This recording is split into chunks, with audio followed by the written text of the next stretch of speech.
evening, everyone. Welcome to the committee meeting. Ms. Daly, recognizing you for audience and visitors.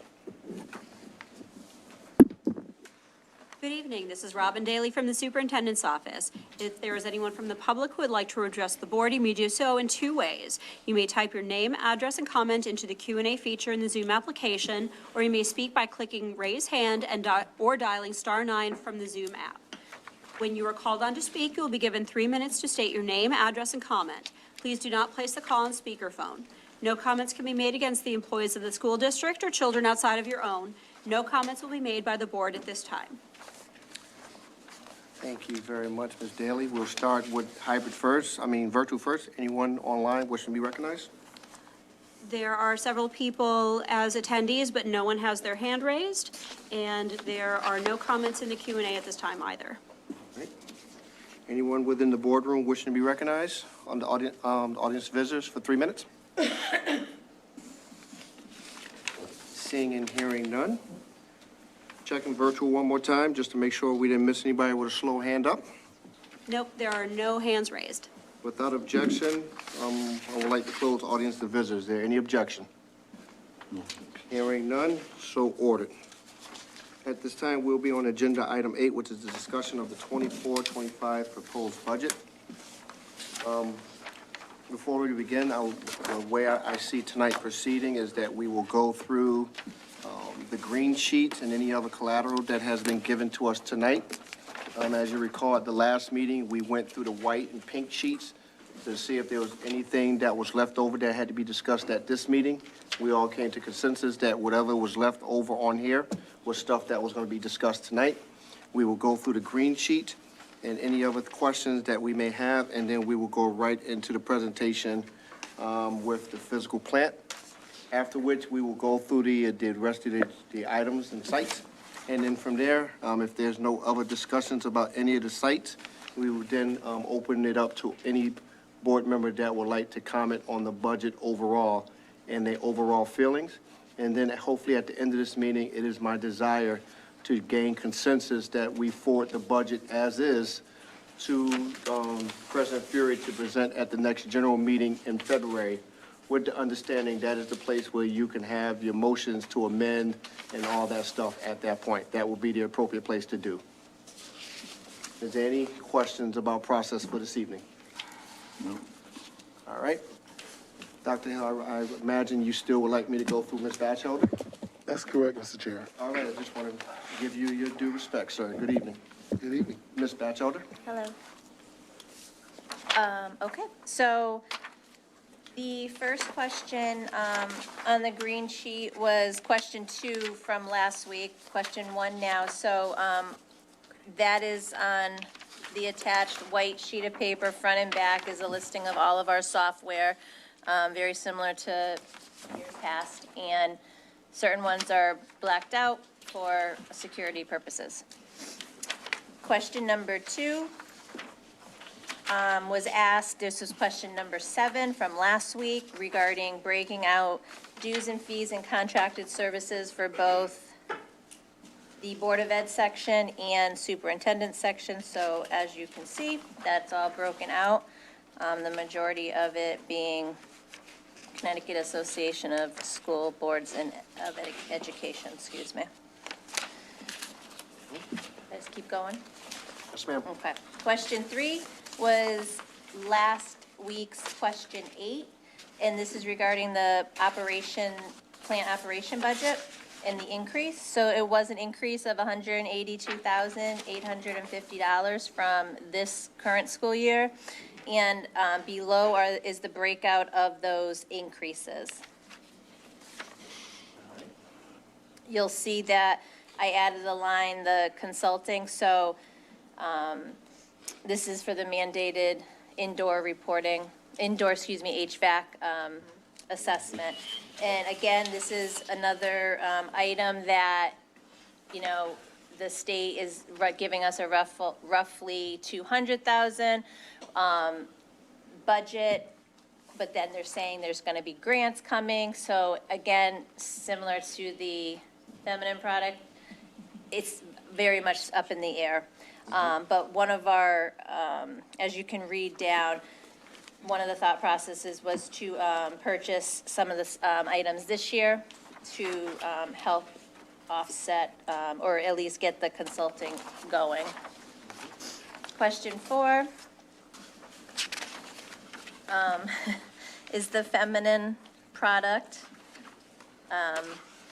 AKA Mr. Madison's. Yes, I call it the tampon tax. Yes, okay. So overall, it isn't, I did not budget it because it's, in my opinion, just completely extreme. It serves no rhyme or reason right now. The estimates of 810,000 from DPH. We currently spend about $1,200 a year. So for me to budget, we currently spend 1,200, to then go to 810, there's just no rhyme or reason for it. So what we're going to do, and Carlos will be coming up soon also. So we priced out all the dispensers and also the little trash cans too that are in the stalls. And with any remaining funds this year, we are going to purchase all that. So that'll take care of any extra costs for that. And then based on how everything rolls out over the summer, we're just going to purchase what we've always purchased and really just go from there and see what happens. If there really was a need, those students would be in the nurse's office. So we don't know what we don't know until it happens, but 810,000 is just crazy. Mr. Fury? If I could just ask one question with that. Have you talked to any of your counterparts about this and what other districts might be doing regarding this? Yeah, so a lot are pretty much doing what we're doing, and they've started it actually this year, and they haven't even purchased the dispensers. They're actually just putting like just a box in the all of the bathrooms, just a box. So you can just grab and go, versus the dispensers. So people, we're even doing it a little more than others. Thank you. So just had a superintendent's meeting, thank you.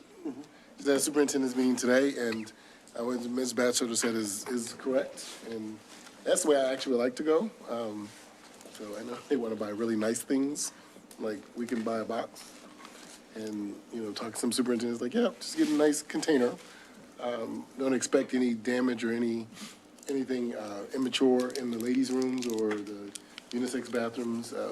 And we all are thinking the same thing, as we've seen, it's already been in the news, at least one school district, the putting the items in the boys' room, like, it just opens itself up. We're gonna follow the law, but I don't wanna put anything expensive in there, that we just would be paying for and replacing, but we will follow the law.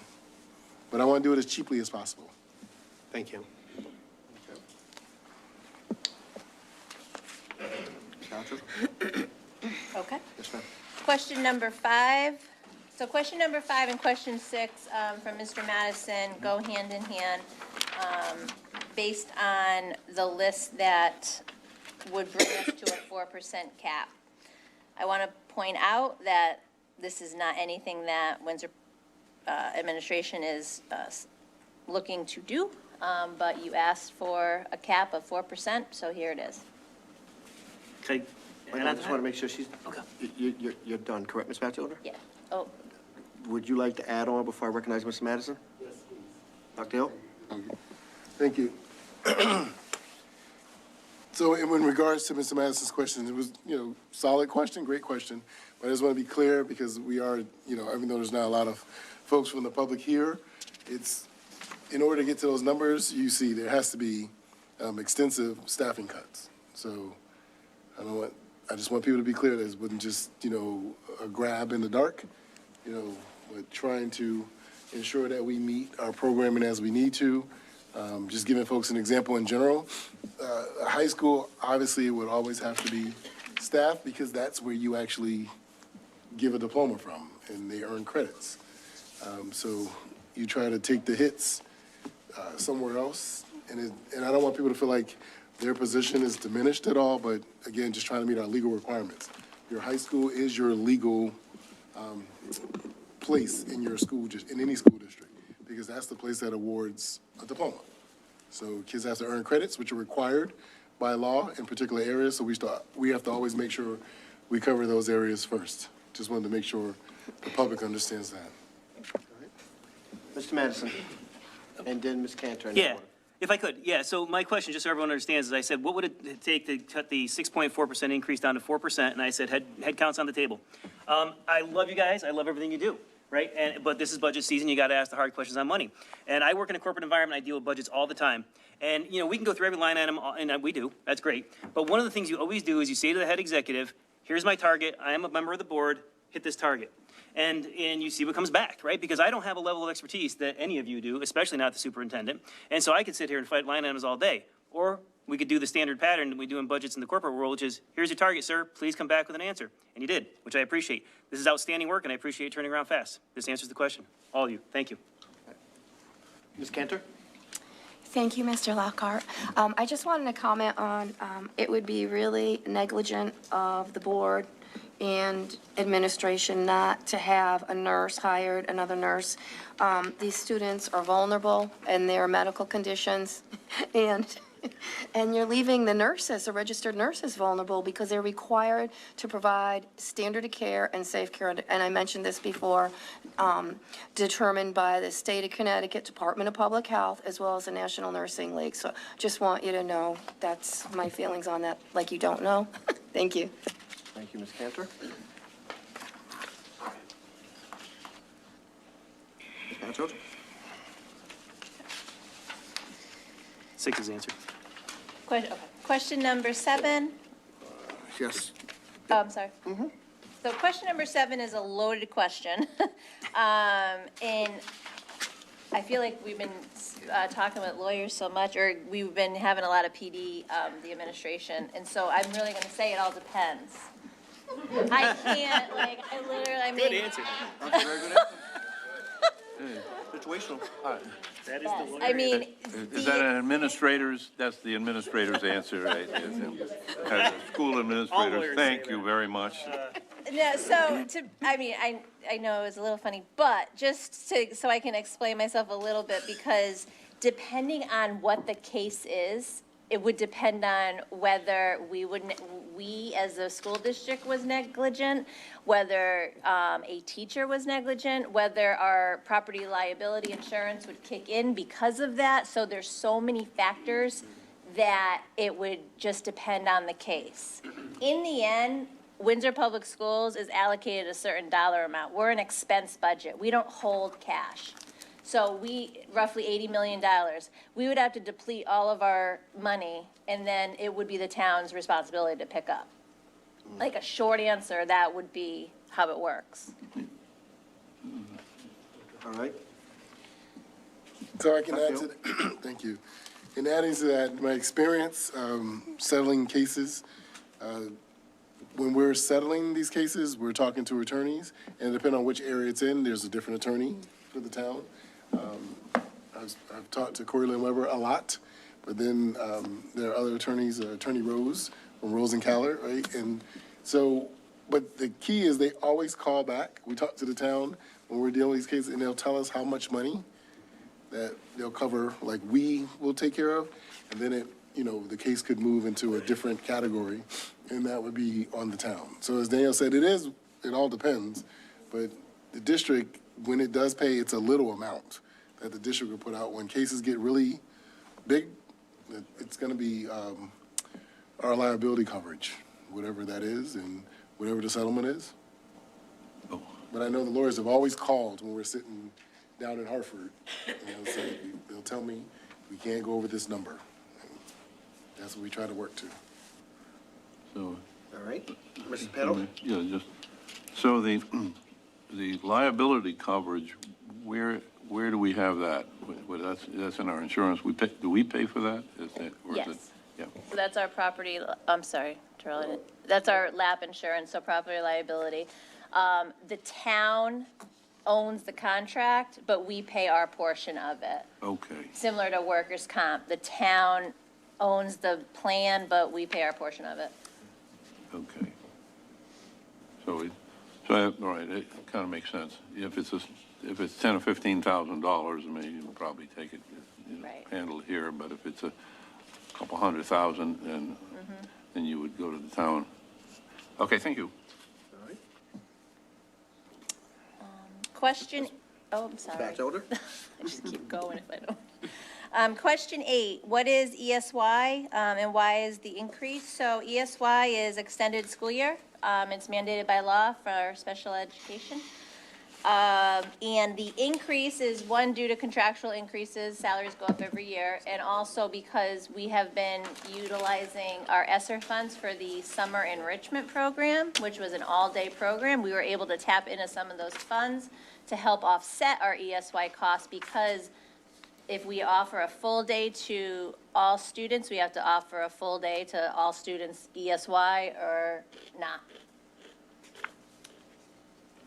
So some of those funds were offset by ESSER. Right, In the and they're now no longer, Correct. okay. So that was part of the increase, okay. Thank you. All right. And that's also in the frequently, our I didn't see acronym it. page that you like, Mr. Panos. Or the frequently asked At the questions? very end. Well, I Okay, didn't- number 9. Employee benefits, what % of the health plan is paid by the employee? So I was trying to interpret this question because this is another loaded question. So I gave the employee share of the premium by bargaining unit for the health insurance. However, benefits fall under, again, workers' comp, FICA, Medicare, TRB, unemployment. So depending on what you're specifically looking for, I would need to know specifics. But that's for the health plan, and this is, again, contractual. Thank you. And our Anthem Wellness Program does not cost the district anything. It is part of our actual entirety of the insurance plan. We get $10,000 a year. If we spend it, great. If we don't, we lose it. So we've been trying to tap into that free money, if you will, last year and this year, now that we're fully staffed. Seems like a small amount, I'd say. I mean, It is, Yeah. but, I mean, the town, Do people use it? Do so we have what we do employees? is we utilize that money to offer programs for our staff. And do some take it? Take it up? Yeah, yep. We're trying to build that program. We're definitely not great. We haven't been all that great, but it's something that the new benefits coordinator is actually heading now. And so you'll be seeing more advertisement for it. So I hope the staff really enjoy it moving forward. Thank you. All right, Ms. Cantor? Thank you, Mr. Lockhart. Do you offer like dietitian services, like what they should be eating because of maybe medical conditions and, I don't know, fitness discounts at fitness centers, or do you have a treadmill or something like Yeah, that? so we don't do the discounts because that just opens a whole can of worms on a lot of different things. So we try to stay very far away from discounts with anything. But yes, so the dietitian, we do the mammogram vans that come. We Bone also density. partner with the town on a lot of these functions. Okay, And so one of the things that we're gonna start doing is like fitness classes for staff. that's great, thank you. All right. Any other, are we all set, Ms. Batchelder? Yep. All right. All right, it's my understanding, based off of where we are right now, the packet that Mr. Panos gave on January 23rd, I believe we've answered all questions in that packet. Did we cover the PPE? No, Part of the are green. you all done? No. There was one more question left. Oh, then I apologize. Sorry, okay. I thought you so said the she was done. Per I pupil, apologize. Are you trying to cut me off? Is that- Jumping the gun. so the per pupil expenditure, yep, you're right, it is a year behind. Usually I am able to update it, but our auditing firm has not finalized our numbers yet from last school year, so I can't do it like I usually do it, so I had to take the state's numbers, and they're always 2 years in the rears. So we wait until we get an audit, the yearly audit, Right. in order to be able to say what it actually is. So, is this PPE, does it have some official function other than to keep us? Yeah. Is it, would you multiply 4.5 times to get the, I mean, how do you know how much special ed, outplaced is our part? I think we're over $100,000 per right now. Yep, so the per pupil expenditure that's in the book is really just a, information to say by school, by grade, how much we spend. The state version is where everything is, driven from. So the per pupil expenditure that the state supplies us is always 2 years in the rears because they have to wait till all districts are done with their audit. And then that number they use to calculate a lot of the Special ed, expenditures moving forward and regular ed. They use that in a lot of formulas. so they can be 2 years behind, and that's just the way they calculate the, Oh, yeah. Yep. okay, thank you. All set, Mr. Panos? Yes. All set, Ms. Batchelder? Yes. All right. So I'm of the belief that the packet from January 23rd, I believe we've satisfied all the questions. Is there any objection to my perception on this matter? I am hearing none. Going to the pink sheet, which was from last week. I believe that question 7 and 8 was answered tonight in the green sheet. And the only thing that's left is question 9 and question 10, and we're covering those sites this evening. So once we cover those sites, the pink sheet will then be satisfied as well. Mr. Panos? Just on some of the software list, are the explanations, I mean, these are available online? I mean, if I went to Google? Yeah, I was gonna get to that. But you can go ahead, Ms. Batchelder, can you answer that? What was it? Mr. Panos? Yes, I was just, because these are, some of these are large numbers, and you can kind of understand them, but not fully, so what do they mean? In other words, an explanation, I don't suppose I need, all of them or too many of them, but would an explanation of what these are for, other than you have the name of it, but, and you know what it is, but. So I broke them down into two sections, educational software. So under educational software, these are all software used in a classroom to support instruction. So you have testing software, you have Lexia, for example, that's a reading software. iReady is for math. So all of these instructional or educational software are support for the students in a classroom. And then in the back, you have operational software. So these are all software that we need to function as a district. So our security software, our networking, our HR software, Munis for accounting, all of these software are softwares that are used outside of the classroom, away from teaching and learning. Okay, everything on the back page. Yes. We have- Power School, that's our student management system. It has so many different components. That's how we report to the state. So everything on the back are things that we have to have in order to function as a district. Let's see. Okay, I mean, it's just some of these are not, some of them are explanatory somewhat, but I guess they're, you see, we need all these, and we, for example, informed K through 12, what would that? So Inform K-12, that's a system that we use for all our forms. So for example, a field trip. So a teacher wants to initiate a field trip. They submit a form on Inform K-12. It has a workflow, so it goes through to the building administrator, and then it goes through to the nurse, to check all the students on the list to make sure they're okay to go to the field trip or if they have any medical needs. And then it goes to, it has different steps. It goes to transportation to make sure we get a bus. And then the last step in the process is myself, where I approve that this is a field trip that is connected to what we're doing. I approve it, and then it goes back to the initiator to say, okay, your field trip has been approved. So we use it for field trips. We use it for like stipends, teacher stipends. We use it for if a teacher want to add the new software or ask for a new piece of software. So we have so many different forms on the, it's a workflow management system. Okay, so it's a management, okay. All set, Ms. Panos? I guess, there's 11 course, but, yeah, it's fine. Ms. Kendrick?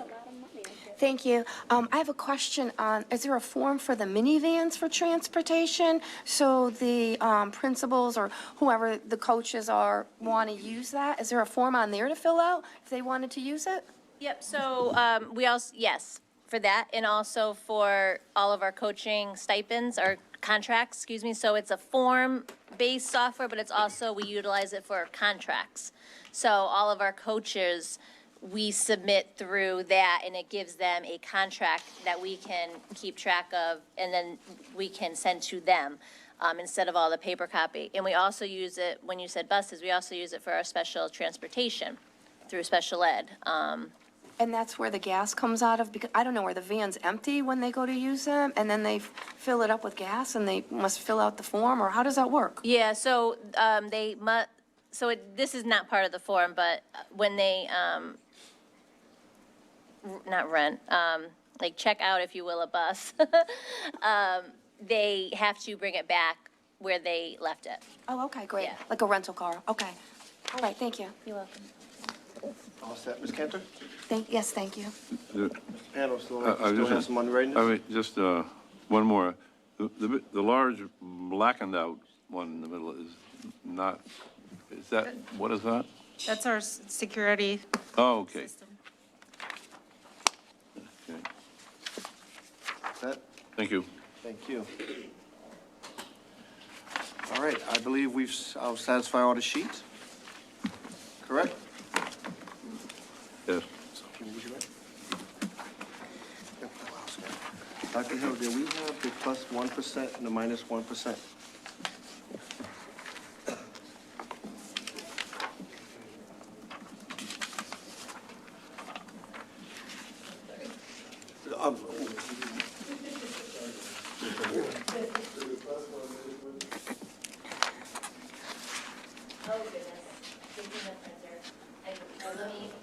All right, so what I'm asking,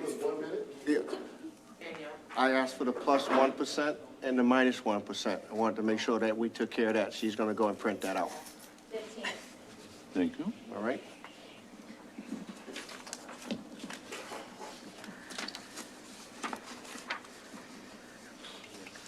So we're gonna keep going in the meantime, and then we'll double back for the plus 1, minus 1. Is that acceptable to the group? All right. Physical plant. I've been waiting for this part of the budget. Mr. Rosario, he's in the hot seat. I'm very enthused. Not the curriculum. Okay. If you don't have a building, you can't teach the curriculum. Teach outside. I say, do it outdoors. Thank you. There you go. Leonard, In this weather? Leonard, Okay, what page is physical plan on again?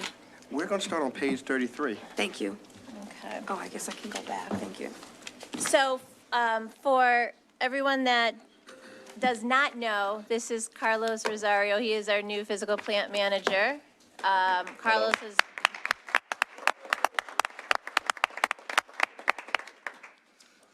Carlos has been with the district a long time. Forever. And knows everything. So, I just want to make sure because I know you guys were used to seeing Chuck up here. So, physical plant services. So, again, we are increasing the amount significantly, but that is due to the majority of just how all of our bills are increasing at our homes. So we have just really felt it the most, I think, in this department, more than any other department, for the operation and plant management. So, the utilities are where all of our utility contracts have increased. And I've talked about natural gas quite a lot. And that is not going anywhere in the near future. The contract is pretty iron tight. So, we'll keep watching that, but lessons learned is really all I can say. So towards our goal, we have done everything that you see in the middle section on page 33, to keep up the schools. Everything is the same. We did increase labor for overtime. This number definitely is a large increase. However, this is what we are actually utilizing every year. So in order to show real numbers and what we're actually using, that is why that increase is so large. This increase is also attributed to all of the work that we've had to have done outside of contract hours. So contractually, we have to have a custodian in our buildings if anyone is in our buildings. So because if maintenance or CIP projects do not get finished in time, we then have to pay the custodian after hours to be in our buildings so we can open up the buildings on weekends and after hours. That's not something that's built into the CIP budget, because we don't know that they won't finish the job in time. Contractors, things happen, so that's one of those areas that, it goes back and forth. Does the town pay it? Do we pay it? We've always paid it.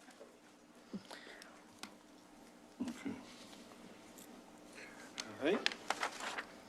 I'll open it up, I will open it up to the committee.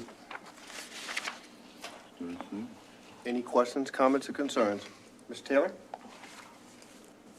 Oh, I saw your hand first, but, Mr. Fury? Thank you. I think you, in general, explained this, but in Site 82, the labor overtime, it's actually very similar, that part, to what was done in 22, 23. We budgeted 103 for this year. Are we probably going to go over that this year? Okay, so that's going to. Yeah, and that's, yeah. Okay, so that's a realistic projection based on already what's planning to be done and this year? Yes. Okay, thank you. And I'd like to point out with this dollar amount, because Dr. Hill and I will definitely have to come to the board regarding this in a bigger policy discussion. However, this is something that the policy for facility use and, community use, the fees that we charge are back 20 years. We've never updated that policy. So even when we are charging for facility use, we don't even get the amount that we should be. And then we're paying or charging for custodians, and that money actually goes directly to the town. It doesn't come back to us to credit our overtime account.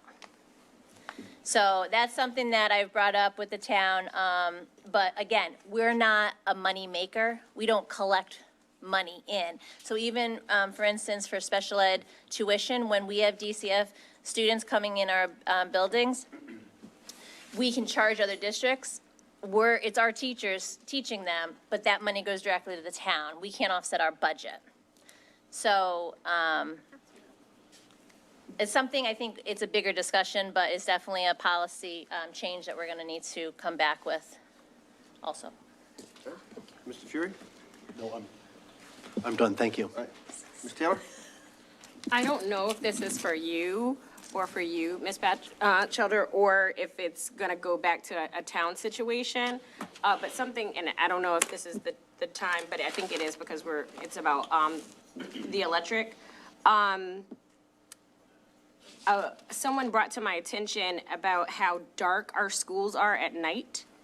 And is that a town situation or is that a Windsor Public Schools situation? So I'll take JFK, for instance, you know, you drive past and it's pitch black. Anything could be going on. And so it was brought to my attention, so I drove past and I was like, oh, that's real dark. So is that us? Is that the town? Yeah, it is us, and there is also a town ordinance about lights, because We're so close to the we're, houses. exactly, we're close to the houses, and after 10 o'clock, the lights are supposed to go off. There's some special events that go past 10 o'clock, but that's very rare. When? Oh, through C-Squad. There are schools, there are buildings that we can have the site lighting. The site lighting would mean the parking lots. We can schedule them off for 10 o'clock and leave the building lights, the exterior building lights, which are attached to the building. We do that at the high school. We do that at Sage Park.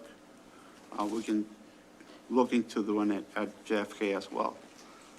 Ellsworth, we currently do it as well, because it's very Because dark that over was there. dark. Yes. Yeah. When- Yes. LP is dark like that too. Right, after we midnight. left, Yep. yeah, we left a community event and there were elderly people and it was just black as black could be. We had to all use our flashlights and people were asking me, you know, why do the lights go off at a certain time? And I said, we were supposed to leave at 9. So anyway, so I'm just thinking from a safety standpoint and our chairman here just whispered to me, because, you know, he's a firefighter, he said that C Squad does patrol, but it's just, I never really thought about it until someone brought it to my attention. Now I'm driving past schools like, it's dark, so, okay. I'll take that into to account, and I'll make adjustments. So when the events happen, we'll schedule at least the building lights past the time. Thank you, appreciate that. That's my only question. All right. Any other discussion? Any other discussion? All right, since people are being shy, I won't be shy. This particular budget, just typically, it's always woefully underfunded. If you go to the Public Building Commission meetings, our buildings are they're aged and definitely need some TLC. And the majority of the agenda is the buildings that we house our schools in to do the work. As far as our budget, I've always been an advocate of robust maintenance money within the budget. The money that's in here, in 22-23, it was at $640,000. Last year, it was cut to $459,000, which is not a lot for all of our buildings. And now, it's being bumped up slightly to $516,000 to cover all our buildings. And considering the cost of overtime, of labor and materials, this is nothing but a drop in the bucket. If we didn't learn our lesson about OE, about what's going on, we got, you know, if we're going to be very candid, we got buildings that are in rough shape, and she's going to pass out both of them. I think Okay. sorry. All right, sorry about that. So, my point is this. If we're gonna keep woefully underfunding from the Board of Ed side about maintenance of our buildings, then we have to make sure we advocate for that money from the town side. We can't continue doing what we're doing with this little bit of money. This is barely enough money to keep the lights on, keep the building shiny, and do the basic maintenance. If anything major happens in one of the buildings, it's gonna blow through this budget. It's gonna blow through the labor, and it's gonna be a problem. Then we gotta pull from other line items. This has been going on for well over a decade. I've been an advocate that this has been woefully underfunded, and if we keep going down this path, the buildings are gonna get in worse condition, and then we're gonna be forced in a situation where we have to rely on the town to cover the cost of the building and the repairs. And I don't think that's fair from a perspective where Windsor Public Schools, we are we're a town with we're perceived with the ability to pay. And we want, our buildings, exterior and interior, should reflect what we think Windsor is. They shouldn't be in rough condition. There shouldn't be anything aged. There shouldn't be anything that's dusty, outdated. It should be in where there's an environment that's conducive for all of our staff and kids to come into. I will continue to advocate for this. I truly believe that this is woefully underfunded. I understand why the superintendent funded it at this level because of the challenges within this area, but I truly believe that this number for me is woefully low. And if we continue as a Board of Education to continue to accept, not accept, but approve budgets with these woeful low numbers, and that our buildings are crumbling, then we own some responsibility in that. So we have to work with the town. I know we're responsible for the maintenance of the buildings. We don't own the buildings. I get that. But we still have a level of responsibility to the building for the upkeep. The boilers are on us. All just major stuff is on us. We're in the building. And we can't expect the town to be able to respond to that in a moment's notice because it's not their responsibility. So we have to own that. So I'm probably in the minority or even alone in this standpoint. This is too low. I would love to see this budget really increased way more than $3 million. But you know what? We're on a hope and a prayer right now if we continue on this path. So we're going to have to really, really take a good look at this as well as other things within the budget. But this, we got some hardworking janitors. I know that they're overworked. I know at times they get tired. I know that they can be expected to do more, and we expect the most out of everybody for every 60 minutes of a day. But this right here alone is just, we're not in a good place. We're just not in a good place, and I will continue to beat that drum, even if alone. Mr. Madison. Question, procedural, I'm new, right, so I'm not sure how this all works. You're in charge right now.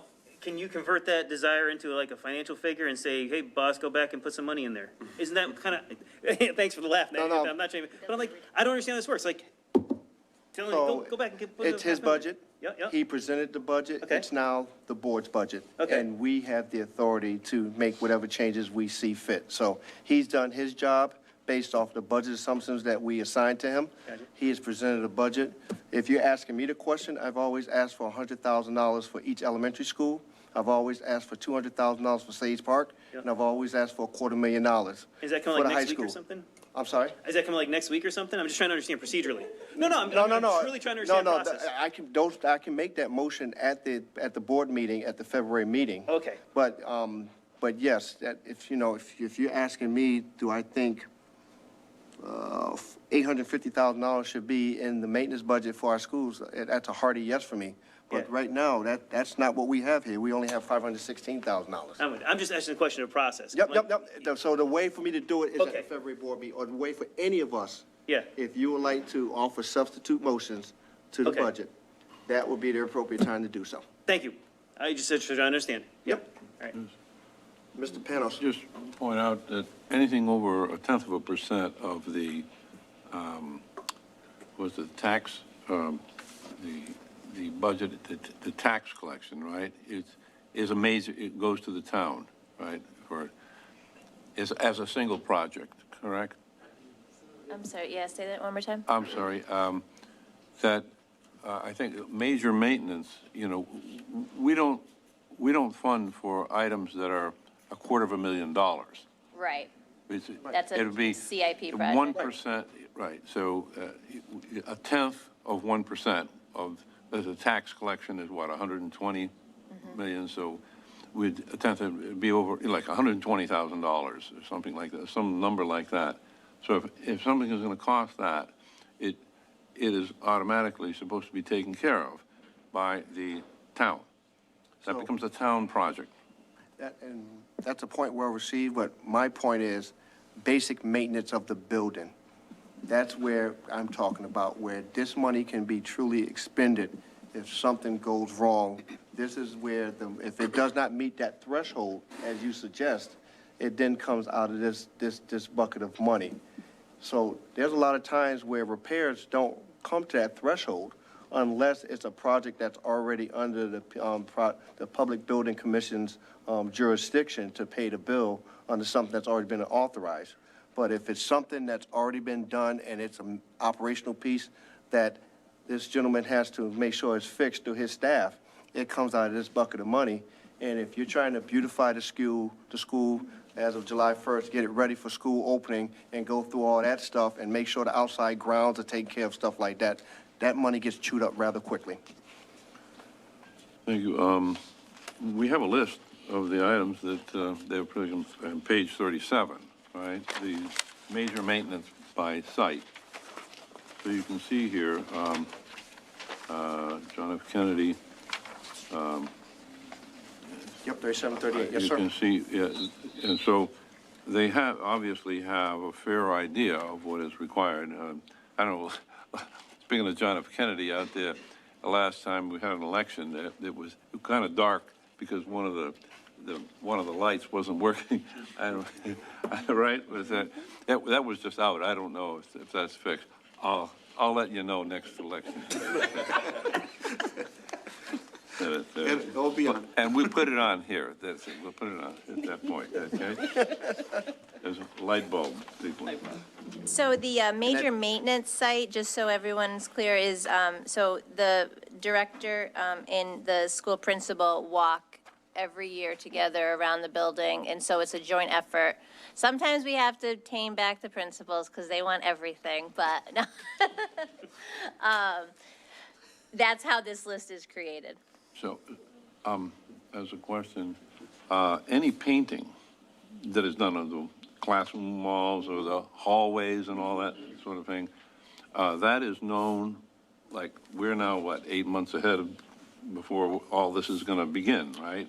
So, This is the wish list that they desire to go about handling, yes. right, and so this is all well-known ahead of time by you and everyone else. This isn't something which the principal all of a sudden says, gee, I want to paint the walls, right?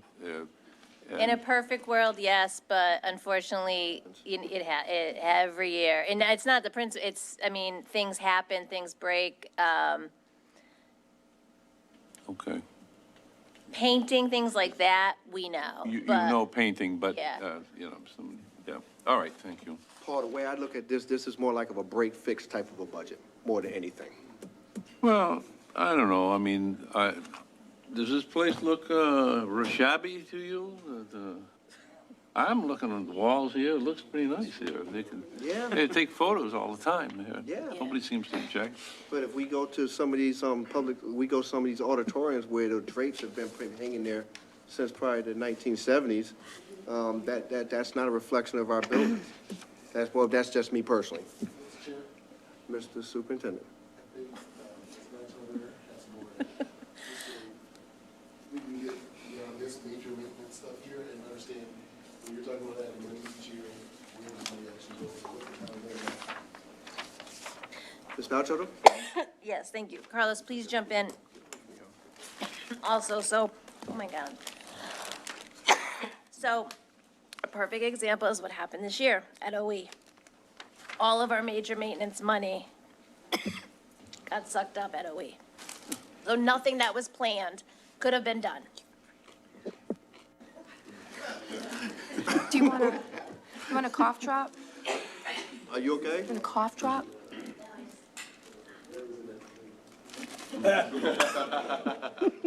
Is there a nurse in the house? You want one? Would Cola. you like to take over, sir? Sure. Yeah, so, this past year, as everyone knows, OE was a big expense. Big, I know. I'm looking at the president, he's looking at me like, wow. Keep talking about it. Keep talking about it. But I'm not gonna say the word. Don't say it. Okay. So that, administration became with other plans to make everything else happen. Move money around, and she knows how to do that, so. She's the money woman. Okay. But, yeah, so, getting back to that number, it is, I wish I had what he's suggesting.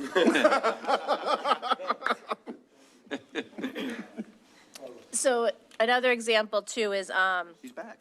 yeah, I'm back. So at the high school, 2 years ago, our, the rooftop units, we had to replace all of them. 7 of them were non-operable, like, we wouldn't be able to have school. So all that money, over 100K, was out of our budget because it needed to be done, and we didn't have time to wait for the whole CIP project. So it's things like that that come up every single year. I mean, I don't remember a year that something hasn't come up. And so this list is great. If we actually get to it, that's great. But we don't normally. Dr. Hill? So, I can say too, Mr. Panos, and for the public, pretty much it seems like as soon as we get past June 30th, Ms. Batchelder and now to be Carlos, come to me and tell me, or I come back from vacation, the boiler's broken in school. There's always something breaking. And so you're right about the percentage of when the town kicks in, but the CIP is not like, I want the public to understand, that's not an immediate thing, right? It's not like a maintenance crew that they have waiting, it's scheduled out. So yeah, we know that boiler's ready to die, I'm just using that example. We'll be working on that 25, 26.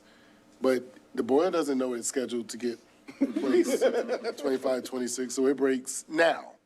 And we have to fix it, otherwise I can't open my schools. All kind of things happen beyond, like, this is a cute list. That's why I looked at this, like, when you were talking about, like, yeah, we wish that's all we did every year, but there's always something major breaking. And that is, the town is not running in to pay for that right away. So we're always moving money, or Ms. Batchelder's always moving money to pay for big things. Okay, so, well, I'm sure you have some sort of maintenance that is preventative, right? PM is the best way to do this, right? So that goes in a couple of years ahead of time before you think something's going to break. So I'll add in. The Army, as you know, is all big. I knew you were going there when you said PM. So again, for the public, preventive maintenance, checks and services, if you want the whole title. But if I got a World War II Jeep and it's 2024, I can try to do all the preventive stuff I want. That Jeep's breaking. The boilers and things like that in the building are at the end of life. Again, we do not go to school to be educational leaders to learn facilities. You are forced to learn facilities. So now I know about end of life. You taught me, as I will give you credit, all about air systems and look, I just pay people to come and put it in my house. This stuff is really deep and it's old at this point. Our buildings are old, things break. And I know there's a list to fix it. I'm not saying the town doesn't have a list, but I'm just telling the public, nothing breaks on your schedule. It just breaks. And when you have kids that have to go into the schools and you have staff that have to go into the schools, you have, now you'll have regulations, right? We've learned about, don't say the word, there's no regulations for anything else, but kids can't be in the building, staff can't be in the building if you can't flush your toilets and water's not running. You can't have people in the property if the temperature is too low, right? So those are the things that happen yearly. Like, we're always repairing something. I haven't had a year yet that Ms. Batchelder has come to me and said, oh, we got to replace this. And it's always been a six-figure number. Every year. Always a six-figure number. So I wish we could get ahead of it. And I know my maintenance team does their best, but you're still patching up old stuff. Yeah, it would be interesting to see some of these, maybe at the end of the year or something like that, and give us, things that are unexpectedly large or something like that, just to get an Like idea. a list of repairs that we made at the end of the year? Yeah, Okay. thank you. All right. Mr. Fury? Thank you. So I'm assuming, just based on the nature of most of the items that are listed of the wish list of what you're planning to do at each school, unless something happens. The bulk of this is being done in July and August.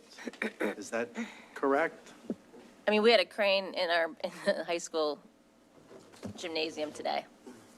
I mean, I'm not trying to be a Debbie Downer, You but wouldn't want to spend, though, you wouldn't want to spend all your money of major maintenance in the summer.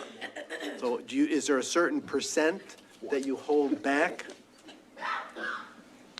Because summer is a good time to do a lot of the Yeah. painting and new absolutely. lockers. Yes, but we absolutely, I mean, we don't, yeah, so the paint, all the cosmetics, yes, we do during the summer.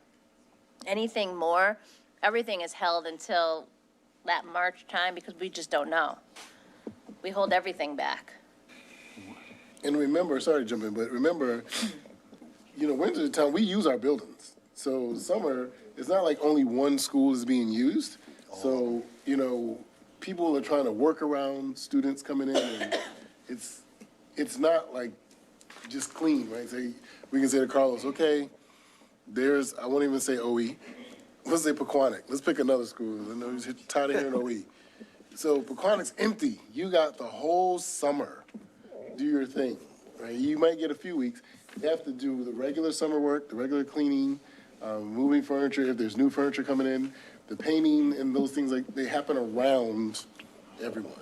If you ever tried to do a project in your house and people wouldn't leave, it's excuse me, while you're on the ladder, like, things like that. So, but again, we're in a school, we have to be careful, so it's not perfect. And then remember, now, that CIP, because we got to experience it this year here in LP, was that Air Company that I've been seeing all year, Air HD or whatever, right? They've been here all summer long.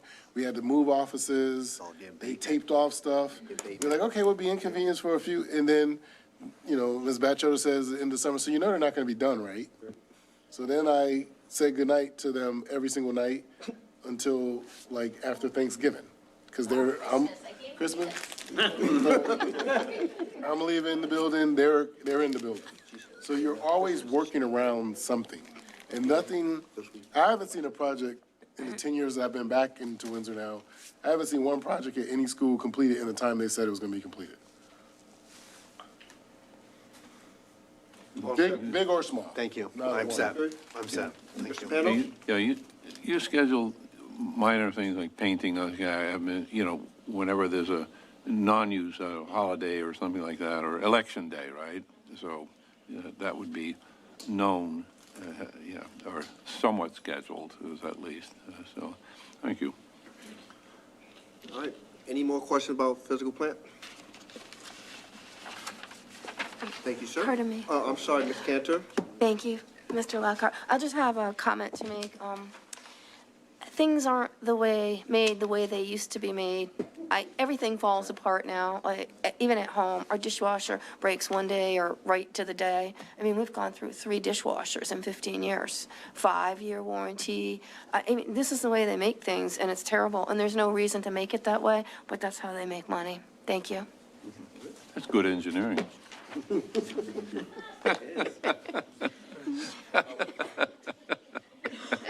Right down to the day. You can calculate it, I swear to God, that this is a problem. Not, that you're able, materials, life, and all that sort of thing, in 50 years ago, they just loaded up the extras on, because they couldn't calculate it. And so they put 4 times as much and as the time, as the computer, there's the culprit, right? Yep. So we need to go back to slide rules now? There you are. Yes. I thank y'all. That's it. Next is LP Wilson. Oh, you stay there, my bad. You stay there. That's all you, sir? It's you. You want cough drop?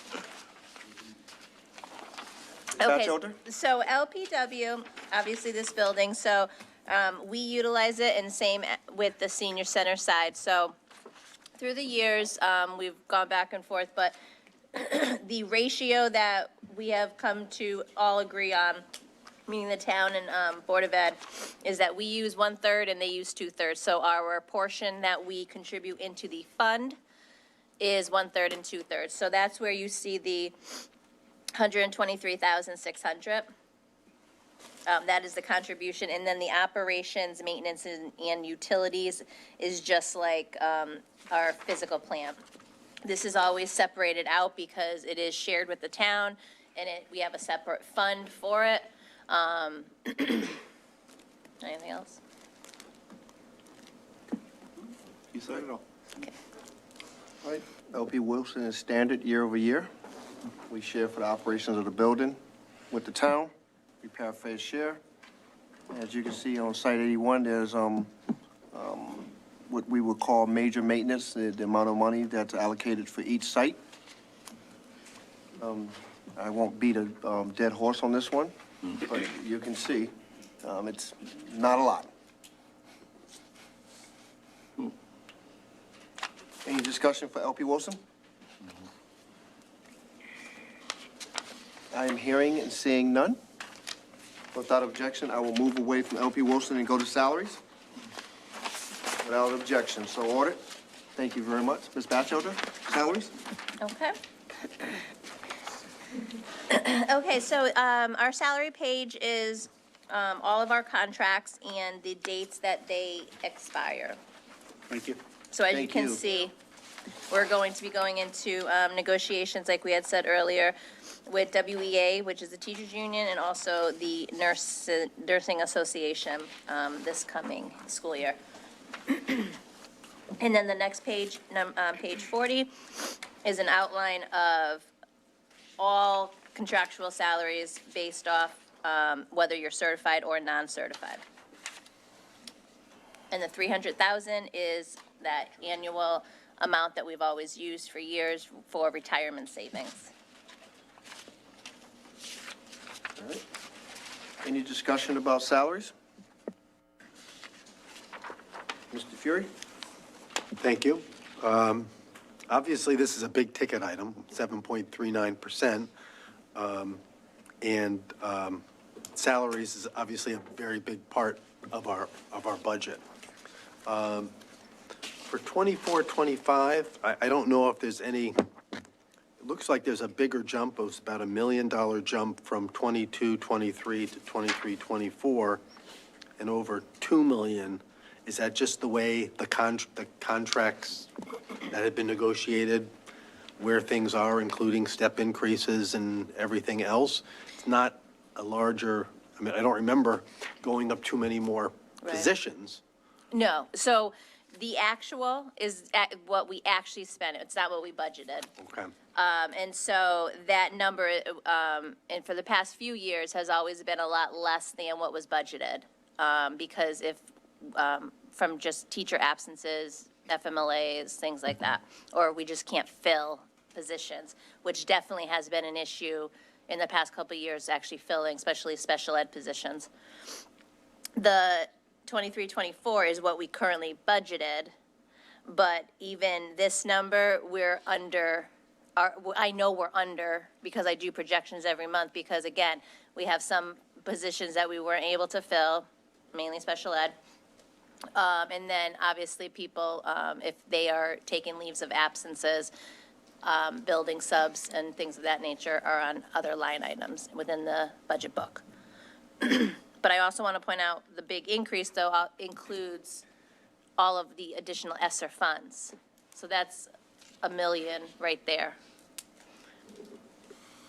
Because I needed to account for that. Thank you. You're welcome. All right. I'm set. All right, thank you. Any other discussion for salaries? All right. Looking back to my left slowly. I'm seeing no hand. I'm looking down. Do you have your hand up, sir? Mr. Willison? Yeah, I was gonna save it, but I was just gonna say I know we closed our para negotiations this year. I was just wondering, if I know we did the thing with the one-time stipend at Nutmeg Credit Union, right? I was just, I know it's not until 2026 until we open that up again, but possibly, maybe in 2026, keeping an open mind to having something similar, even if it's just like a holiday or retention kind of bonus. Maybe it doesn't have to be the same price, or just exploring what those kind of options would be. I know there's no other district doing it, Dr. Hill. I know, but I was just okay. Yeah, I know. So but just something to explore, maybe possibly in the future. That's it. All I gotta say. All right. Any other discussion? Benefits, please. Okay. So this is the second biggest amount over salaries are the benefits. So this encompasses, like I was saying earlier, all medical, dental, life, disability, workers' comp, LAP, life insurance, all of our 401, our pension. We did switch over. I know I sound like a broken record. I say this every year, but we switched over so the town does no longer pays for the pension for non-certified. We do. So that number has been increasing substantially every year. All right. Any questions for Ms. Batchelder? So the LAP is life insurance or what? The LAP? LAP, that's That our I- property liability auto, LAP insurance. Property? Okay, Sorry, I do acronym. Property liability and auto. liability. Oh, insurance. All set, Ms. Panos? Yes. Any other questions as far as benefits? All right, I'm seeing and hearing none. We're going to go into the appendices. Ms. Batchelder? Okay. So as I explained before, page 44 is the per pupil expenditure. However, it is a year in the rears, or actually 3 years in the rears because of the audit. Next page is all of our state and federal grants, separated by whether they are entitlement grants or competitive. Competitive is that we have to obviously apply for and compete with other districts for that pot of money. Any questions? Any questions about Appendix A or B? All right. C? Okay, page 46 is in breakout of our Alliance ECS grant. So I know I said earlier too, so this is the grant that is flat funded, has been for years. As salaries go up, we have to start taking things out, which is pushing it into our general fund budget. All right. Any questions for Appendix C? D? The next one is just the actual descriptions of every grant that is listed on page 45.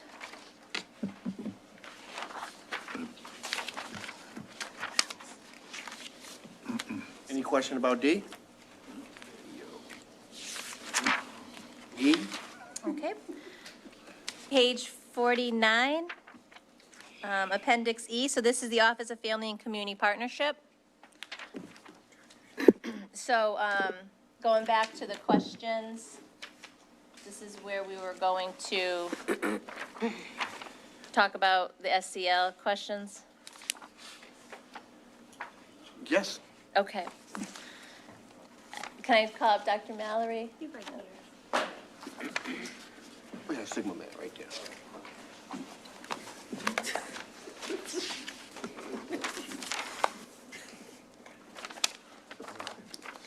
So this is kind of a two-part. So Dr. Mallory is oversees as the director of our SEL, our Office of Family and Community Partnership now, and oversees all of our treehouse. So what used to be both Dr. Mallory and Christina Morales is now Dr. Mal's. So it was a way to be able to save funds.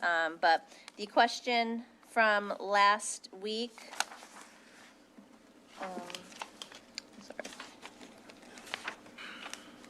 I believe there was,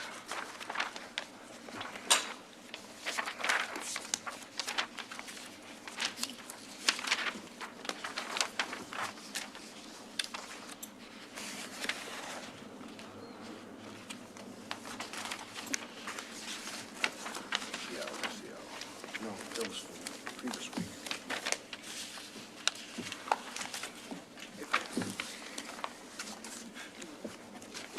You know what? I think that one was Was it in the white actually packet?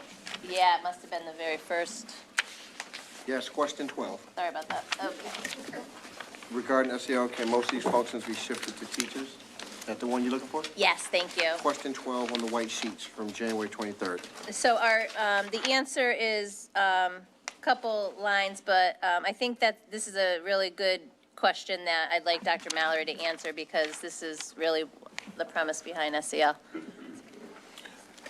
Good evening, everybody. Good evening. Yes, so as it pertains to, what the SEL team has been building, I think we've been able to present to you all a couple of times in the past. And so I've thought through this a lot, actually, right? The efficacy and the effectiveness of what we're doing and what they do inside of the schools. And so at the Tier 2 and the Tier 3 level, they have been groomed and have been equipped to really take the lead, which is why we're leading in the state around intentional SEL skill development around the Tier 2 and the Tier 3 of our students. And I think the dynamic of, as we're increasing the efficacy of our educators at the Tier 1 level, to put that, the weight of that on educators while we've been able to, and we're still continuing to build their capacity, the SEL team, through analyzing, our DESA data and then allowing those data to drive the decisions at the Tier 2 and the Tier 3 levels. And we're seeing,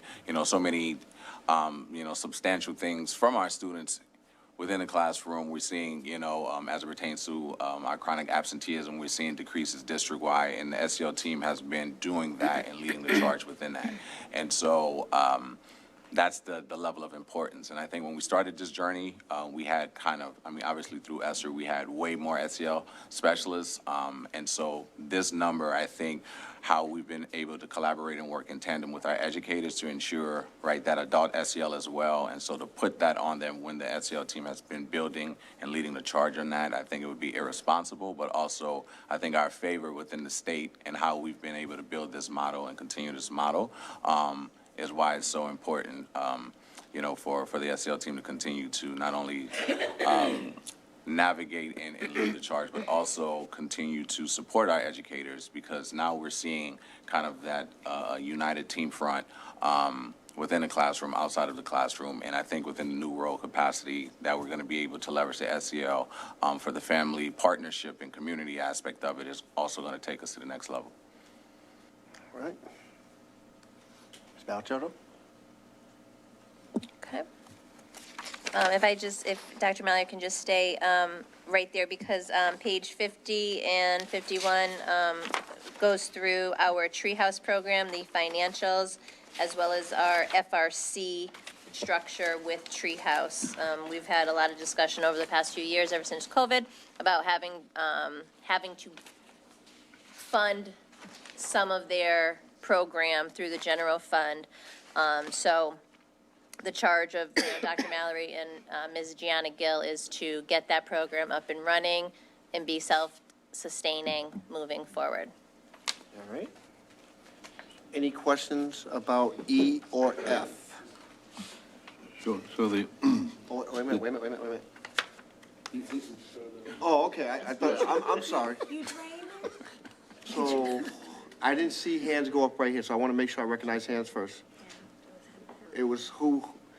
So I see doesn't matter. Paul, and then I'll do Ayanna, and then I'll do David, and. Paul, David, Nathan, Ayanna, in that order, please. right, so that, I see social emotional learning in the Treehouse program. You say, could you explain that? It says, core beliefs and include social emotional learning on the Treehouse program. So you're your SEL people work with the treehouse? They do not, but just for district alignment, with Dr. Haiti and the district's vision of our 4 top priorities, Tier 1 SEL family partnerships, as well as Tier 1 instruction. And so that's where we're infusing SEL to make sure that our students, specifically in Treehouse, is also getting SEL skill development and targeted support around that. But our SEL specialists specifically now do not engage with Treehouse. Treehouse is pre-Michael Mallory in that instance. And so we have our Treehouse leaders, group leaders, and Oh, I also see. So supported by. they have their own SEL component, is it? Yeah, and the SEL focus through curriculum, but not SEL specialists, correct? Okay.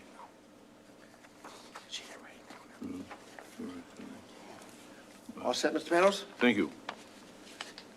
Mr. Fury? Thank you. Part of this is also probably for Danielle. So page 50, total insurance, near the bottom, total insurance and payroll, 547,000. Insurance and payroll paid by Treehouse, 355. So the 211 has to be absorbed or was absorbed in the Correct. in the regular budget? Right. So, and that was, that would have been on the sheet back in September when I gave the final numbers from last year on the financial report for the Board of Ed. I know Treehouse doesn't run at Clover. I believe you have busing, Yep. so kids can take advantage of it. They're just at JFK in the morning and the afternoon, and then they. Correct. Okay. So when the buses come and drop off at JFK, they pick up the Clover students and bring them right over to Clover in the morning time, and that's what happens in the afternoon. I'm guessing too. there's a savings also of money versus when I see many Treehouse has 3 employees as Yep. well, so. Yeah, and that's one of the reasons why we combined them in years past, because both programs were not highly used like Pequannock and OE with all the little ones. So combining them made much more sense for ratios and numbers. Okay. Thank you. All right. I believe it's Mr. Willerton. Yeah, so, I mean, this is kind of a multi-step question, and it is a combination of both some things I've seen in the previous pages and what you mentioned now about it just being Dr. Mallory now here. Oh, thank you. So I know, I apologize. So Dr. Mallory and Ms. Gianna Gill have both assumed much more roles, many more roles. With the loss of Christina. Because, with Christina Morales's, yes, elimination. That's what I did. So we took those responsibilities and, put Dr. Mallory, he's already in that leadership role. So just give him the Yeah, no, leadership. I saw because I'm at WEF as well, so I see the liaison you guys have there. So I understand a lot of her role has been spread out into different places. But what I was going to ask, it's a multi-step question, just please go with me. So my first question is, can we as a school receive donations, just like as a Board of Ed, can somebody just donate to the school? And we just receive, okay? So, monetary donations, yes. And they could just give to the school, there's nothing wrong with that?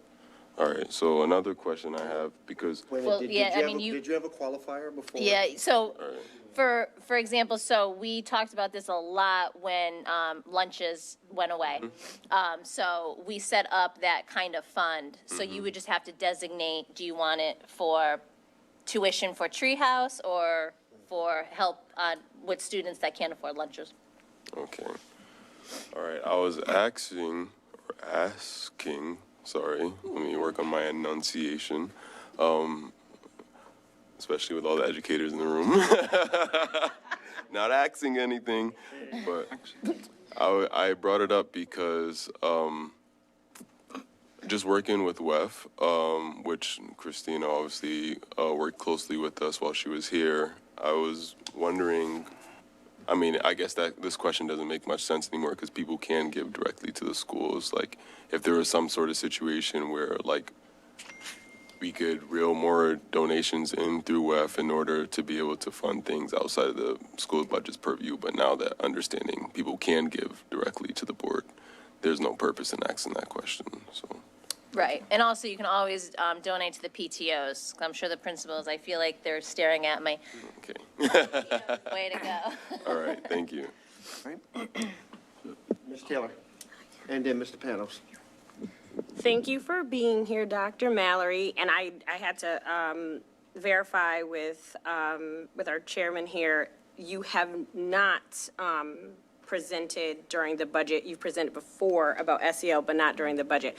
From your professional opinion, because you're an expert in the space, what is the, when you think about cause and effect, what could happen? What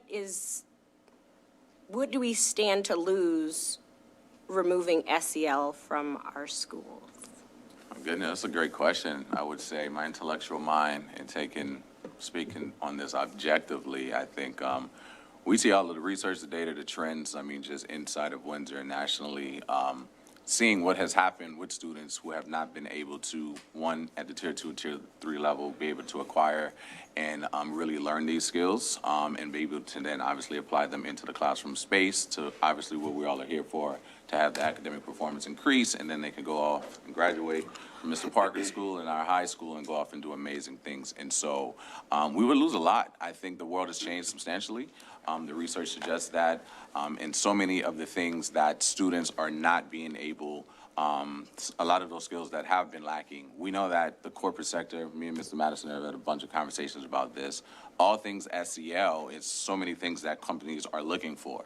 And so being that we're able to be pioneers in this space, we're already seeing the tangible dividends of that. And to take that away and then just in so many ways to enforce that on our educators, I think would be irresponsible, but I also think our students would suffer from not being able to have that intentional tier 2 and tier 3. And so that's just my objective opinion. We see what works. We're already seeing substantial data points trending in the right way.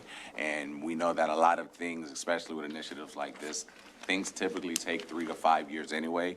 And being that we're already on the cutting edge of this, I think we're going to continue to see great things moving forward. So that's my response. Thank you for that question.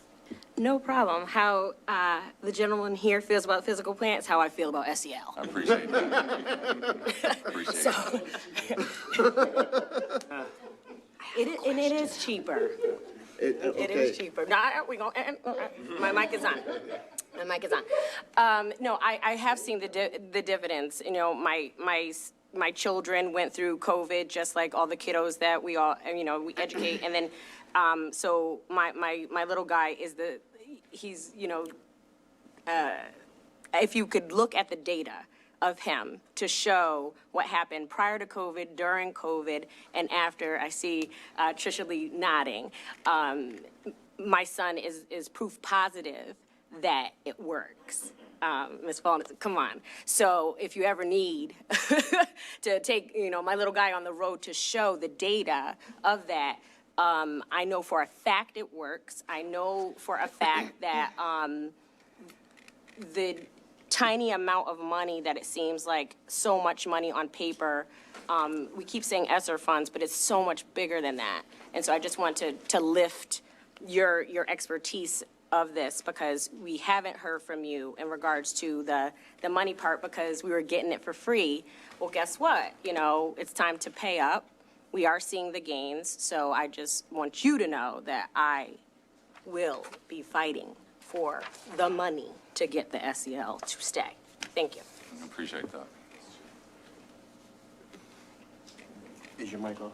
My mic is on. Dr. Hill. Thank you.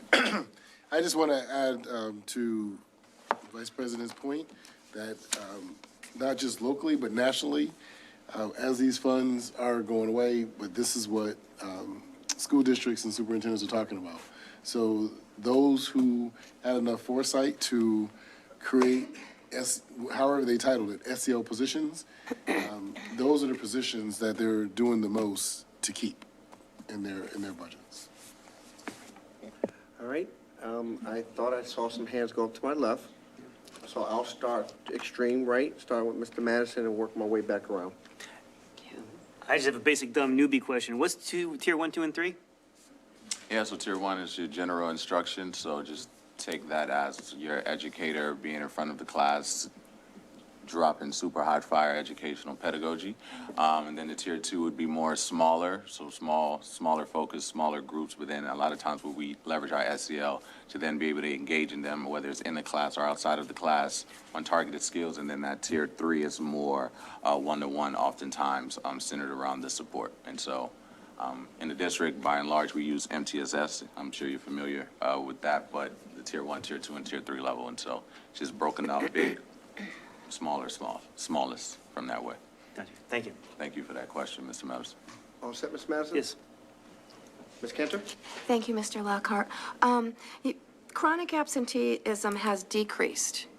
Now, what's the percentage it has decreased by, and what evidence base do you have to show that it's SEL, that it's decreased from that? What are the two ratios? What do you have for me on that? That is a great question. So I can talk to Dr. Haiti about the percentage decrease because we use I'm on the district attendance team with her for that. But the correlation with that is, as we're following the data, a lot of the SEL work, which is drawing a lot of our students even back into the school, that was contributing to the lack of them not coming to school, is because of the SEL work that we're doing, the interpersonal relationships that they have with SEL specialists, that individualized work to help them then want to be back in the larger setting. So that's helping them come to school. And so we're seeing that from the attendance data. Students specifically who wasn't coming, there was in some ways lack of out of SEL components, SEL knowledge, SEL relation, and other factors as well. But those are some of the data points that we have been getting. And then we also leverage the DESA system, which we have been able to measure students, so students who needed support, and then based on kind of putting them in different groups at the tier 2 level, that kind of consistency has helped support that. But as it pertains to the actual number, So we've, from last year, we've decreased our chronic absenteeism by 50%. And that started actually last year from December. That's huge. And, you know, I'm sorry, could you speak a little louder? I think my ears are blocked. Did I hear you say 50%? right, so Okay, good. I think it was around January of last year when I took over as interim, we were at 33% chronic absenteeism. We ended the year a little below 15% last year. And right now, we're hovering around 14, 15%. It goes up and down. Different buildings are up and down. But so we are seeing an incredible decrease in chronic absenteeism. We're starting to see numbers similar to pre-COVID with chronic absenteeism. We have a lot of systems in place, but SEL is definitely one of those systems that research tells us that when students feel connected and feel like they have at least one trusted adult in the school system, they tend to be willing and wanting to actually get up and come to school every day. So we're leveraging SEL, we're leveraging other resources, we're making those connections with families, we're providing support. So we have a whole system in place to make sure that students who have historically just not been coming to school, to understand why they're not coming to school, and then providing those supports. Now, I have another question. When you look at the number of students increasing coming to school, is it specific age groups, and grades? Is it more in one, like maybe the high school or the junior high? Well, I keep calling it junior high, or middle school? I or would say elementary? elementary have seen the highest increase, but we're still, high school is doing better, but it's not where we want it to be, so we're still working on middle and high Thank school. you. Thanks. thank you so much, Ms. Kemp. All right. Mr. Panos, and then Mr. Wilson. What do we charge for Treehouse? Well, I mean, this is the general fund. This is part of it. What, we charge the parent, don't we? We do. So we have a fee structure for parents who choose to use before school, after school, or before and after school. I don't know exactly the number. I want to say it's around this. So for morning only, and again, this is something that we're going to be adjusting because the fee structure is a little complicated, but let's just say for 5 days a week, it's around $220. And then the afternoon, 5-day a week, if you're just utilizing the afternoon, that's going to be $330. and then 5 days for AM and PM is $495. But then we also have a 1-day option, a 3-day option, so the price points vary depending on how much you're using the program. And of the total that you have approximately, how much is this 211, the budget that you're referring to here? I assume that what they pay is, the parents pay the most for the cost. Is that correct? I'm trying to figure out how much of the treehouse cost is paid for by general fund as opposed to, Only 211, or 2, yeah, 211 Yeah. is what you're budgeting, but what is the total that they pay? You've given me some weekly? oh, so, right, so are you on page 50? I'm at page 50. yeah. Okay, so when you see total insurance, that 59,651, and then go down a little, total payroll, 487, total insurance and payroll, so that's the cost of all Okay, that's, staffing for Treehouse. okay, you put those two together. Okay. Oh, I see, okay, total payroll. Okay, thank you. Yes, sir. All right. Mr. Wilson? The-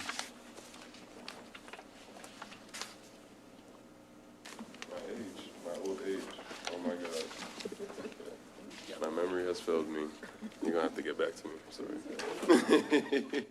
I really. I'm sorry. Aren't you like 22? A few years ago. I'll go to Mr. President, then come back to you. Yeah, I might forget.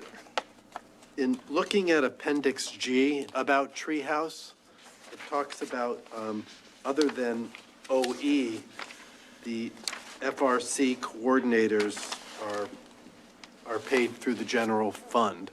Is that part of the cost of Treehouse, or does the Treehouse cost mainly include the 3 leaders that are? So everything that you see, with the exception of the FRC coordinator at Oliver Ellsworth, below the, maroon pinkish line, everyone else besides that is who that fund pays for. So it's paid, so Treehouse does pay for some of our FRC coordinator. Oh, yeah, that's, yes, So that's I always, was that's thinking this was the brunt of it. potentially like an enterprise fund where we try to come out zero, but if we really value what the FRC positions are, it makes sense that we're paying, I know we want to always bring things down in the amount, but, I'm a strong believer in the FRC positions myself, and so it makes sense that, I was hoping that that was the answer, that the 211 wasn't just, we're way out of whack with our structure Right. payments, so thank you. So you're saying all of this over here? All but this. All but that, okay. Is paid for. All set, Mr. Fury? Sorry, yes, thank you. Back to Mr. Wilson. Okay, so he helped me remember. So it was back to the chronic absenteeism conversation.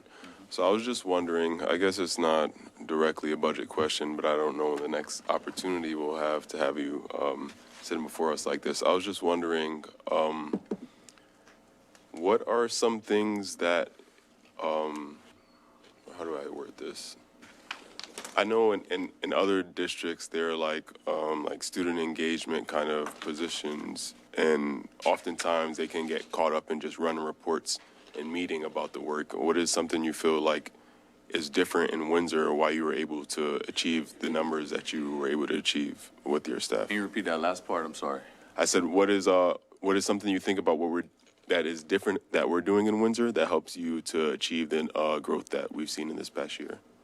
Oh my gosh, I would say there's so many different things. I think the one collaborations is one of the big pieces that I'm on for sure. And so just having the SEL specialists engage with our FRCs, specifically as we're increasing, right, our family to home connection pieces, we're seeing substantial growth around that. Me and Ms. Mary Christopher here, we're trying to do better alignments also with with her department, and we're finding some really creative ways to engage students, because all of our students, and so I know many of you all remember, she's at USC now, but our former student rep, Crudy, right? And so this is allowing us, what we're doing, which is the full brevity of the work, right? We're making the collaborations to where it's extending to, right, our SPED department, it's extending to our family and community partnership perspective of it, our high achievers, you know, similar to Crudy. And so the real magic in the work is it's not just targeted in so many ways to the students who just have challenges, right? You all have heard me say it's all centered around skills development, right? Having students at all levels and educators be able to articulate their needs, strengths, and challenges around their SEL skills. But we're also seeing our high flyers in Windsor, which we have a lot of those students here, right? Also are being able to leverage from Tier 2 support to realign and reengage. And so that's what we are doing. This is why the state loves us. I think to Ms. Taylor's point, I would love to take your kid on the road because the state is always calling to put Windsor out in front. And so just having those models, that's the piece that I think is being very, where we're seeing so much strength within our work. And many of you all were at the CAVE conference when we presented. So many of those other districts and supers like, wow, we haven't thought about this, or we're not even doing any of those things. And so being able to present the work and show the efficacy, and then also being able to have the data backed by it, you know, this is the Windsor that I know you all love, and I think this is why we're able to do, you know, and create magic. Mr. Madison? Question for you. And just to be clear, I said this when I was a resident, I'll say it now. I'm a big fan of SEL. I mentioned to everybody that my wife and I taught our kids SEL stuff before they were born. We had charts on the wall with facial expressions. We have family meetings and we discuss our emotions and all that good stuff. It's extremely powerful. So any questions I ask that might be challenging are more around measuring it, right? And I also want to talk as the months go on about how we accelerate it, make it even better, because Dr. Malin and I have had some offline conversations on that. But to tie it back to DESA for a minute, to measure it as a measurement, I understand that self-reported data is the weakest form of data, got that. And you can game the system if you're not careful. But is the DESA stuff, like, how often do we give that to the kids? And that one of the ways we measure it? And if not, is there other reporting mechanisms, and do we trend those over time? And that's the goal, that we will be trending it over time. And so the DESA is vetted and tested and true. I've said this before. It's endorsed by CASEL, which is the governing body of SEL, the Collaborative for Academic and Social Emotional Learning, which got the attention of our state, CSD, Connecticut State Department of Ed, which they actually pay for the assessment. And so we were in cohort 1, and because they saw how we were measuring data and seeing the efficacy, they actually have rolled it out, I want to say, to 70 school districts right now in different cohorts. And they're actually in contracts right now to continue to provide this, hopefully for the next 3 years, free of charge to school districts. And so that's one way that we've been able to leverage it, but obviously that's just one. As a scientist, you know this, Mr. Madison, there's only one data point, so that's where we're tying in the chronic absenteeism. We're also looking at behavioral data, and over time, you know, from a longitudinal study, I would love to say, sit here 3 years from now, 5 years from now, and then really have a larger sample size to be able to show that. And so in the intermediate, right, and things I have presented to you up to this point, we are seeing great gains, but it only makes sense and is responsible to correlate and triangulate, rather, the different data that we already have in-house. And so that's where it will be the academic data, the absenteeism data, so forth and so on. And so we're moving more to the longitudinal data because that's the only thing that matters. How does this look over 3, 5, 10 years from time? Yeah, it'll be tricky to correlate, no question. But it all matters. So, but the DESA, is that going to be done like on an annual basis or tracked? So right now we do it fall and spring. Okay. Yes. And the plan is to keep doing that? And the plan is to continue to do that with the option for educators or students to self-reflect in mid-year as well. And this can also help for teachers, you know, if they want to, if they have certain goals, targeted goals for their own goal setting that they do at the beginning of the year, they'll also be able to leverage that data as well. Makes sense. All right, thank you. I appreciate you. All right. All set, Mr. Madison? Yes, thank you. Mr. Tanoff? Yeah, just as part of that, you say you have correlations with the behavior data. No, I'm saying that's one of the goals that we're heading to be able to try and link all of the amazing data. So we're seeing amazing results now within the chronic absenteeism data, but we're also looking at that. So certain students, not only from the absenteeism, but what does that look like from their academic performance, right? What can that then look like for students who might have had certain behavioral infractions? How does that insertion of SEL then also correlate to their progress? So one of the things we have the SEL team do is progress monitoring. And so we're able to leverage it for so many different things. So you are monitoring these other factors, the behavior, the academic progress? One of the factors, yes, sir. Absolutely, Mr. Panos. Thank you for that question. All set, Mr. Panos? All right, anyone else? All right. Food services, appendix. Thank you all. Happy Mardi Gras. Thank you, sir. Thank you. Well done, sir. Okay. So last budget page, page 52 is an overview of our our Windsor food service program. Miss Patty Patton was here last year and really delved into everything. But as you know, we are lucky enough to be able to offer reduced lunch fees for this year because we had such a surplus, and the state is allowing us to have free breakfast, and our breakfast is booming right now. Like, we've never served as much breakfast as we're doing this school year, so the need is there. Any questions? So the only thing the kiddos don't like is they can't get chocolate milk in the morning. I They're know. forced to drink the white milk, so they scowl at that. Ms. Cantor? Thank you, Mr. Lockhart. I just wanted to make a comment.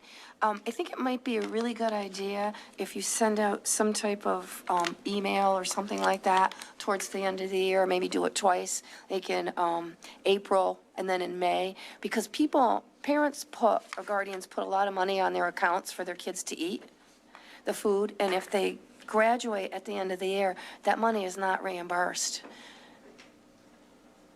So it is reimbursed if they call. They have to call, and we can either reimburse it to them, or they can make the donation back into the fund for students that need it. I still think you should send an email saying if you would like to be reimbursed, you need to contact us. I think that would be the fair thing to do. Sorry, it's like a lot of babysitting all the time back and forth, but I think that would be, the right thing to do. Thank you. Okay. Any other questions on food services? All right. I, appendix I. So nothing has changed from prior years. There has been no additional questions that have been asked that we've added to this section. So without going through every single question, I'll leave it up to you guys if you have questions on it. Any Questions on the questions? Any questions about the frequently asked questions? No questions? Okay. Jay? Same thing. That is the same as it has been regarding all of our special ed definitions, excess cost reimbursement, and out-of-district tuition. It just explains how the whole process works. Any questions about Jay? Appendix, Mr. Panos? Well, can you give us an idea of what the percentage are for each of these major categories sometime? Even I don't need it now, like specific learning disability, intellectual disability, things that, I understand they're combined, but is there any way that you can, sometime, not now, just give us an idea of how many of the total are in each of these categories? Yes, I can get that information for you. I can disseminate through the state website. Thank you. Yes, sir. Excuse me. So another big discussion we had today at the Hartford Area Superintendent's Association meeting was, as we prepare to engage the next legislative session, which I believe starts tomorrow. One of the big issues, and there'll be a number of opportunities to go either to the state legislature or, we have different legislative breakfasts coming up. But this excess cost piece, so it has never been fully funded. So districts have been paying the bill, and we've had monies that were promised, and those monies have still not come. And so what we determined today in our discussion is that maybe our legislators don't really know that that's happening. Wink. Or folks at the state may not really know, so we being superintendents are going to become more vocal. So we'll strategize and come up with our game plan. But we wanted to be sure that the public started hearing this. So when we pay for these costs, we're not getting all our money back. So just so people are clear. So we pay, and just easy example for people, we pay $1 for something, we get reimbursed 70 cents. So I need the public to hear that and understand that. So all these costs, the district, and I've said at least, for 4 years, that our special ed costs are, important, but they're not a cost that we can ever control. So it moves. And we do our best, but we're mandated, that's the law, and we have to. We just don't feel like the state, so I'm speaking legislators and the State Department of Education, they're not doing their fair share for districts, right? So all districts are different in terms of the amount that they have, but you can only imagine, the bigger your district, the greater this bill is that you have, and you're not getting all that money back. And again, we determined today that maybe the general public just doesn't know that. So I'm imploring the general public to please speak up. You can speak to our legislators, or you can, share your voice. And we were told today that everyone's voice matters and people need to speak up. But this is a cost that the towns and the cities are bearing, and the state is not, kicking in the way it's supposed to. All right? Thank you. I'd just like to reiterate that because the squeaky wheel gets oiled first. If you keep going and talking to our representatives and our senators on this, and I think it would be really a good idea. And I know the public does not know, in the most part, how this operates for that reimbursement, and we should not have to wait. And we should be, it's a law. They should fund some of their mandates. And this is one that would be very beneficial to us. Well, we have 2 state senators and 2 state reps, so. Maybe we should all go as a board to the invite and discuss it. All of us show up, if we can get the day off. I think it'd be a great opportunity. And then, even like for the PTO, talk to the PTO and the parents, because PTO is like the lifeline there with the kids. So, thank you. Mr. Panos and then Mr. Fury in that order, please. Yeah, Dr. Hill, what is the approximate amount that they do not fund of what they owe us? The excess. The excess. The excess, so that's, you want to know what that 30% equates to? Yeah, is it 30, is about 30%? Is that the amount that they? It is, that's exactly the amount. We dropped. Okay. 30, We were one of the districts because no, we have the ability to pay per the state. I'm sorry? 48 years ago today. Within 30 seconds. We need to get these numbers out to the public as well. Like, we have to stop, what we talked about today is stop talking in generalities with percentages, because people, that doesn't mean anything, right? So like one district superintendent said, them not reimbursing us fully cost me and my district $600,000 this year. It comes to millions when you put us all together. So What is it? that's why I just asked Ms. Batchelor to get us that number. Give us a second. Yeah, could you, I think it was Yeah. about $6 million, so 30% of that, right? 1.8 million or something? I want to be exact so that we can have public fuss. And on the 21st, just a little plug, Craig is having legislative breakfast. I know President Fury and Secretary Lockhart. I know you guys have been there. I don't know who else has been there in the years past, but I would highly recommend you come there, and that's the chance we get to talk to our legislators right there in the room. And as I said, the superintendents, we're going to work out how we can best get our message across so that we don't come out, like normally superintendents come with their own agendas for their districts. While that's important, it doesn't help us as a state together. It just doesn't. You gotta say, what's important, because we all have the same issues. So this one issue, the excess cost sharing issue is the same for everyone. Everyone's losing money, because if anytime you spend money and you're supposed to get reimbursed, and you don't get reimbursed fully, right, there's a problem. So how can, and then when you have a faulty floor or the principal amount that the state's basing it on, and it's that, they're asking the legislature for this money, they're already asking for an amount that's too small. So if you know you need $5, why are you asking for $3.50? Yeah, And then when you go to reimburse people, you're reimbursing them at 70 cents. yeah, I just try to use examples yeah. so the general public understands that, you know, they don't want to talk over people's heads. But you need to start speaking up for this because this money adds up. And it has to come from somewhere. Got a close number? All set, Mr. Pano, so you have more Does questions? this 1.8 sound good out of the 6 million? No, No? Okay. It's we're less not than gonna that. use yet. yeah. She's still searching, but we'll keep taking We'll get questions. it. Answer. Get Yeah, through the state website. Yeah, another issue on this is why, over the years, you know, that this has risen far more rapidly than inflation. The special ed, this cost, sometimes it's just been, you know, it's probably compounded at 15 or 20% over the years, you know, unbelievable amounts that are not really sustainable.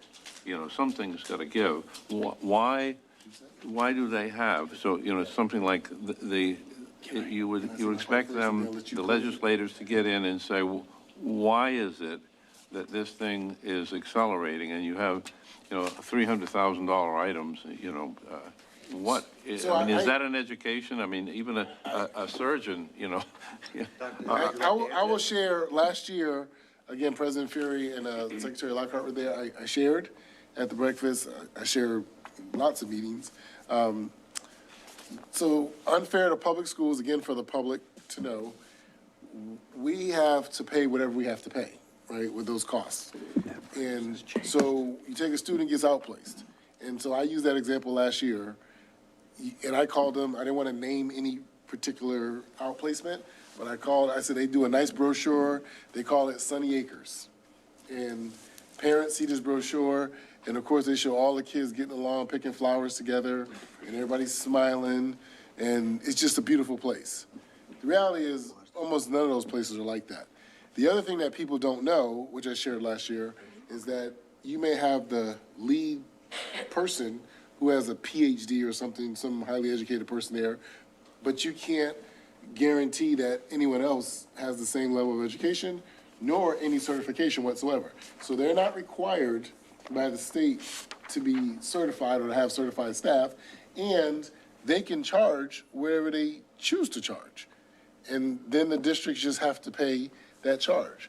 And so they don't have the limitations on us, and they have the opportunity to produce revenue at any rate in which they desire.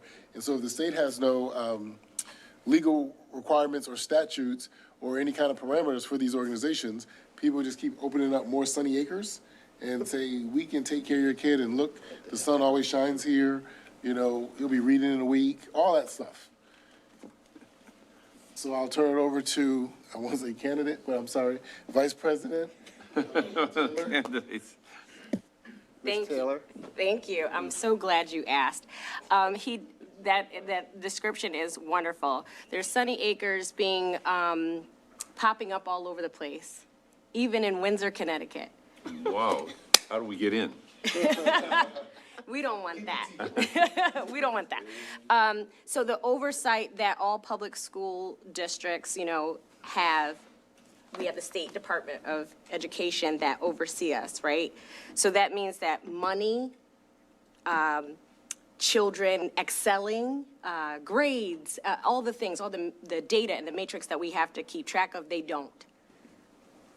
Oh, And then there's no cap. And then on top of that, there's no cap to how much they can charge us to send our kids there. so is the dining very expensive or something like this? What? I don't know. These are kids coming back home most of the time, end of the day. And so a lot of students are being brought back to their own nexus because it isn't so sunny at Sunny Acres, right? But it doesn't matter because they're going to keep our money. They're going to send the child back and keep the money. I know. If what you're a deal. outraged, I see you, Ms. Cantor. if you're outraged, I do invite you to question your senator. Yeah, thank you. This is spoken about year after year after year at the Cape Caps,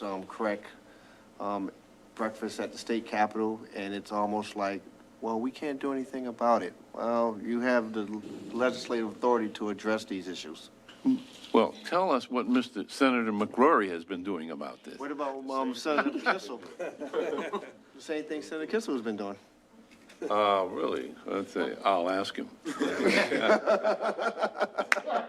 Probably I'll not. bet he's doing. Ms. Cantor? Thank you, Mr. Lockhart. We had this discussion last year. Yeah. Remember when we Yeah. were it was the Teachers Appreciation Week, and we had a discussion, and I said, why is it insurance companies can cap things off and put a limit on it, and yet these other businesses can bill hundreds of thousands of dollars a year for something we don't even know what we're receiving on, and why aren't they capped? Like the Wizard of Oz. I had talked about that. So we really need to let our elected officials at the state level know exactly what we feel about the budget, about our tax dollars, and who are they representing? Is it us? I don't think so, not in this school with this going on. And, I mean, you can't keep passing legislation that's unfunded. I mean, it doesn't make sense. And then, again, here we go again, with the latest, it just gets me all flustered, as you can see, the last unfunded mandate. Which one? The right to read? As Mr. tampon tax? Madison calls it, the tampon tax. Exactly. And then, right before that, what do? They pass a requirement for all high school students, you must have financial literacy. So, it crashes. There's no thinking Financial. involved in this. It's been going on for decades. Look at the federal government. I'm so tired of it. Passed I IDEA think in we need to 1975, clear our and it's been calendars unfunded ever for the since. day, and we all should go in there and don't let them escape. Get right in their faces. Ms. Taylor? No, wait a minute, I'm sorry. Ms. Cantor, are you done? I'm sorry, yes, I'm done, but I think your that's mic- what we your need mic to is- do. We okay. need to go in with our list and write it down. Maybe we could even record them or have, maybe the media come in. Okay. Thank you. Ms. Taylor? Or, Yes. this might be a little more productive and less scary to lock them That's in what we somewhere. need. Vote for you. It's an election year. Yes, yes. That's unfair. Dr. Hill? I knew that was coming. So, Ms. Cantor, thank you for your passion. This was also a part of our discussion today, the unfunded mandates. So what I would recommend, my colleague, Dr. Scott Nickel in Ellington, what he's done for a few years is he and his board have written, and we actually signed on to one Yep. that he had done, but it'd be nice for us to do our own in this, so where we, I could draft a letter, and we speak to our concerns, and we sign it as a school district, superintendent, and the board, and each member signs it, and that's sent to our elected officials.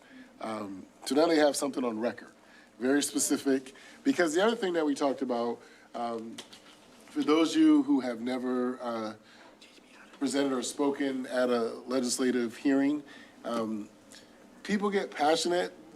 We had a lobbyist speaking with us today, and so you can kind of get written off, right? If you get too, I remember that in public speaking in high school. Teachers like, if you get too passionate, people will write you off. It all depends on where you're at. But you want to make sure the politicians hear you and it sticks. And so it doesn't stop you from going and speaking in person, but if we wrote something that we could submit to them, that is something they can't deny that they've seen.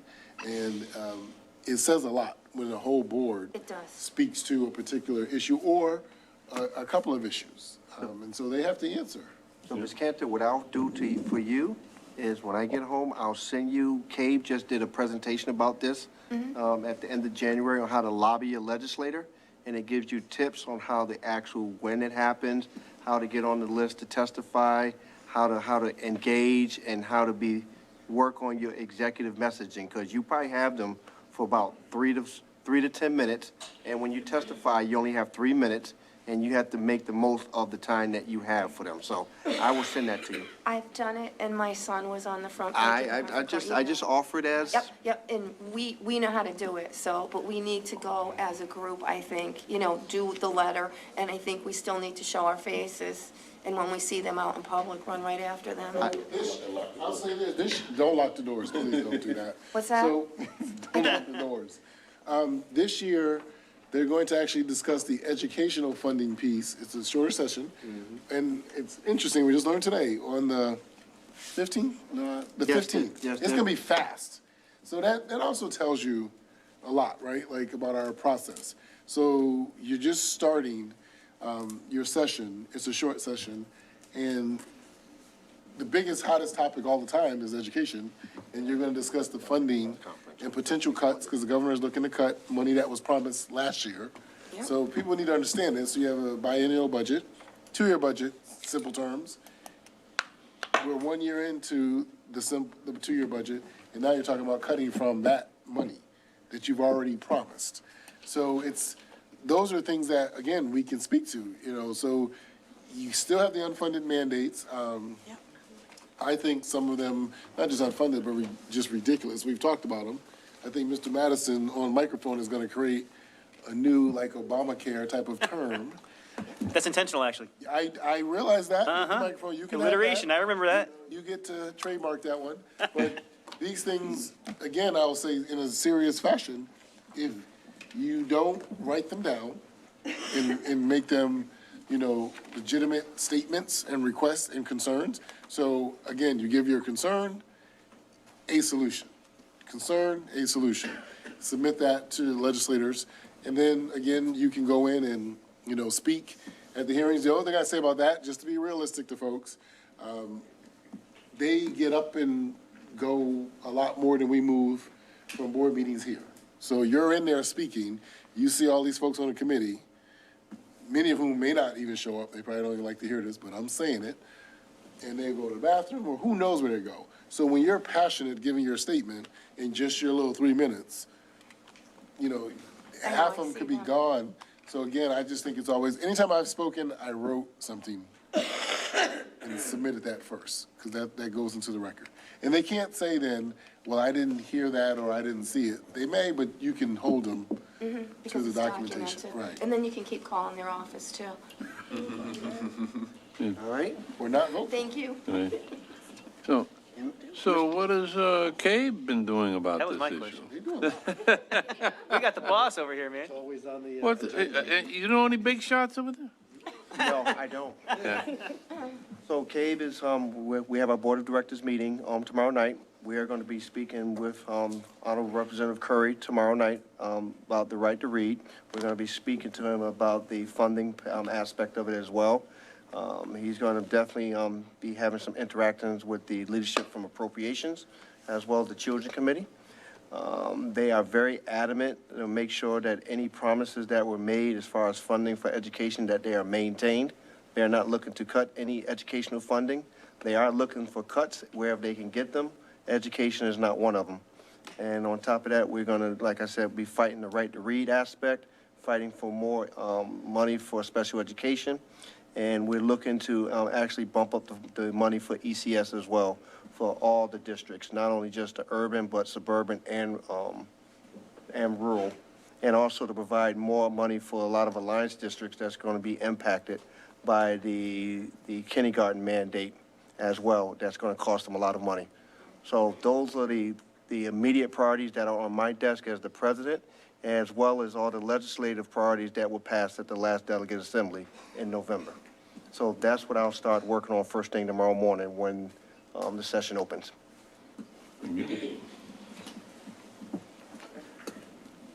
Any- You have a number? You thought I forgot. It's a roughly 700,000 that we, Oh, that's peanuts. Okay, yeah. remember that when I make my additions to the budget. I want you to keep that same energy, Mr. Panos. Appendix K, please. Oh, I'm sorry, Mr. Fury? To follow up on that, one of the things that might happen if the state had to pay 100% of the excess cost, then they'd start having those requirements and holding accountable Sunny Acres or whatever. Green Acres. Green Acres, yeah. Thank you. Thank you. okay, page 62 and 63, like every year, is our organizational chart at central office, and then district-wide for professional certified staff. Any questions about K? Nope. Appendix L. And then Appendix L gives the descriptions of all of the leaders in the district, their, a quick little snippet of a job responsibility. Appendix M. Appendix M is each contract salary schedule for 2024, 2025, that would correlate to the salary amounts in the budget by bargaining unit. Mr. Panos. A little question, for the steps, could you maybe include the number of years that are required? This is not one for one, is it? No, it's not. Yes, I could. Okay, thank you. And last but not least, Appendix N. And this is Acronyms. the acronyms. And Mr. Panos, you proved me wrong. I don't have ESY in here. I can't believe it. So I'll add it. It's not there, is it? It's not. That's why you But asked. I'll have a few more for you. How Okay. about that? Okay. I have 1, 2, 3, 4, 5 already. Ms. Cantor? And you don't have, I think it's BTC in there, that's not in there either. Bitcoin?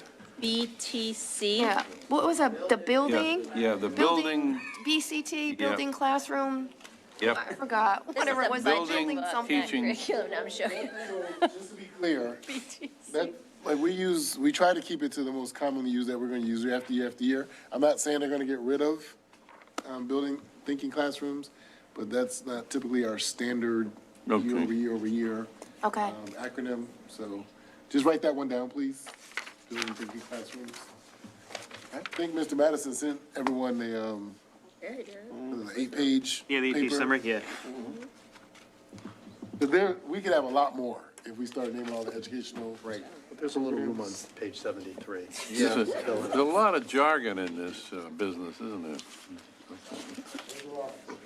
Yeah, every business has. All right, we've gone through the book. And finally, I want to do the plus 1% and the minus 1%. Ms. Batchelder? Or is it Dr. Hill? You've been doing such a wonderful job this evening. All right. Ms. Batchelder? Okay, so this was put together, I just want to preface, over a month ago, and just not passed out. So you will see similarities with the 1% decrease on the question that Mr. Madison asked, but not every single one. So the increase, obviously, we could go on and on for that, but regarding special ed services was really the big push for anything additional that we could add to the budget. And then the decrease, outlines positions, mostly ESSER positions, because that was what our stance was this whole time, going through the ESSER grant.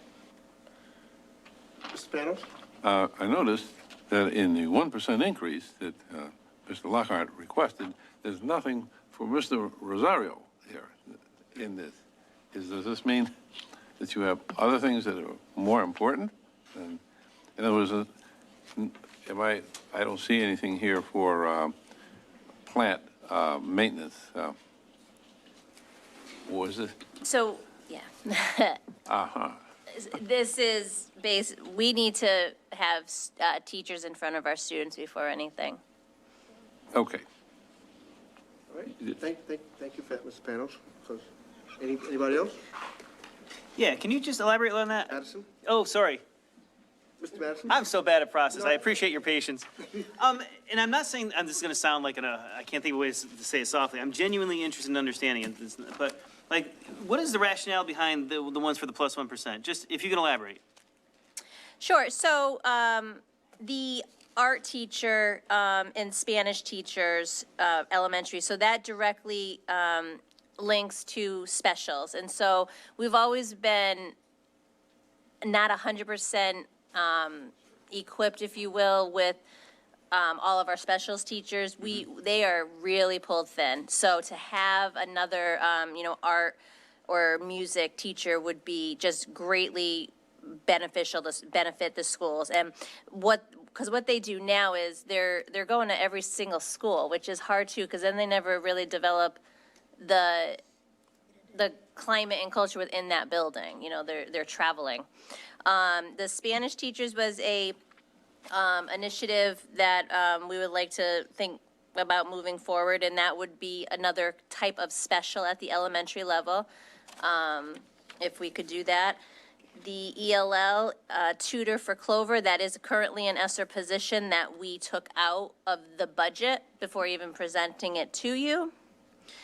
The SLP, again, is another need within the district. We've been really struggling this year, even filling that position. We're going to be fully funded with this month. We have 2 new people coming on board, but the services at the elementary or the lower levels are in need. There's a lot of service hours that kids could use. And same with social work and school counselor for the secondary level. And then technology, we talked about this. This has been on the tech list for many years. We need to do a whole new overhaul of all of our projectors. So little by little, we need to we're gonna do it. This would just help do it quicker. Gotcha. And I look at these are a lot of like the softer specialties in life. I don't know what you call it, special kind of skills, right? And so I look at that and I said, is that by implication mean like for anything that's more of the concrete, reading and writing, arithmetic, all the concrete skills, you have to have like certain thresholds on that? I'm assuming those are like governed by some kind of law regulation, and that would include class sizes and such? Right. So as I said earlier, before Ms. Cantor had mentioned about the nurse, and she reiterated that how important it is.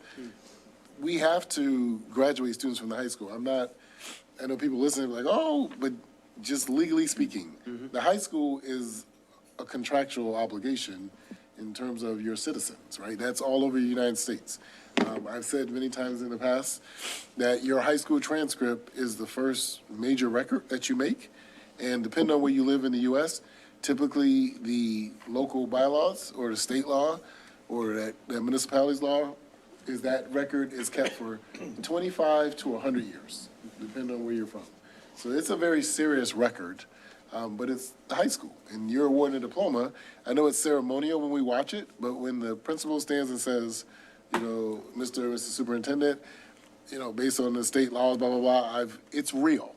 Like you're saying that all of those students sitting out there have met these requirements. And although there haven't really been a lot of successful lawsuits in terms of payment, there have been lawsuits, but the courts have set it aside because it's public school systems where people have been given diplomas and they literally couldn't do math, basic level, or actually not read.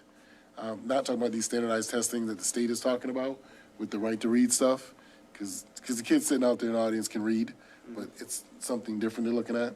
So we have to make sure we can meet our graduation requirement obligations first and foremost, and then we work our way down through our district from there. Great, thank you. Any discussion? Mr. Wilson? Yeah, I was just going to speak on the addition of the art teacher and just sharing a little excerpt from my life. Sorry if I'm not enunciating properly again. My first few years in the educational system I spent at Sarah J. Rawson Elementary School, 6 years if you count pre-K and kindergarten. And one thing when I got into the grade levels 1, 2, 3, 4 that I remember vividly now, even in these ages, was how passionate I was about playing violin. But I didn't know anything about budget then, but one thing I knew is that some years we were able to have violin class, and then some years we were not able to have violin class. And I was someone who excelled at violin at an early age, and I can only imagine if that opportunity was given to me to be able to continue through those the grades, where I would be now. You know, I would probably be somewhere in a symphony. You never know. Well, all jokes aside, I think it definitely is a very good investment if we are able to try to work it in. I know this year is a tough year, but going forward, just to be able to give our students that experience from an early age. All set?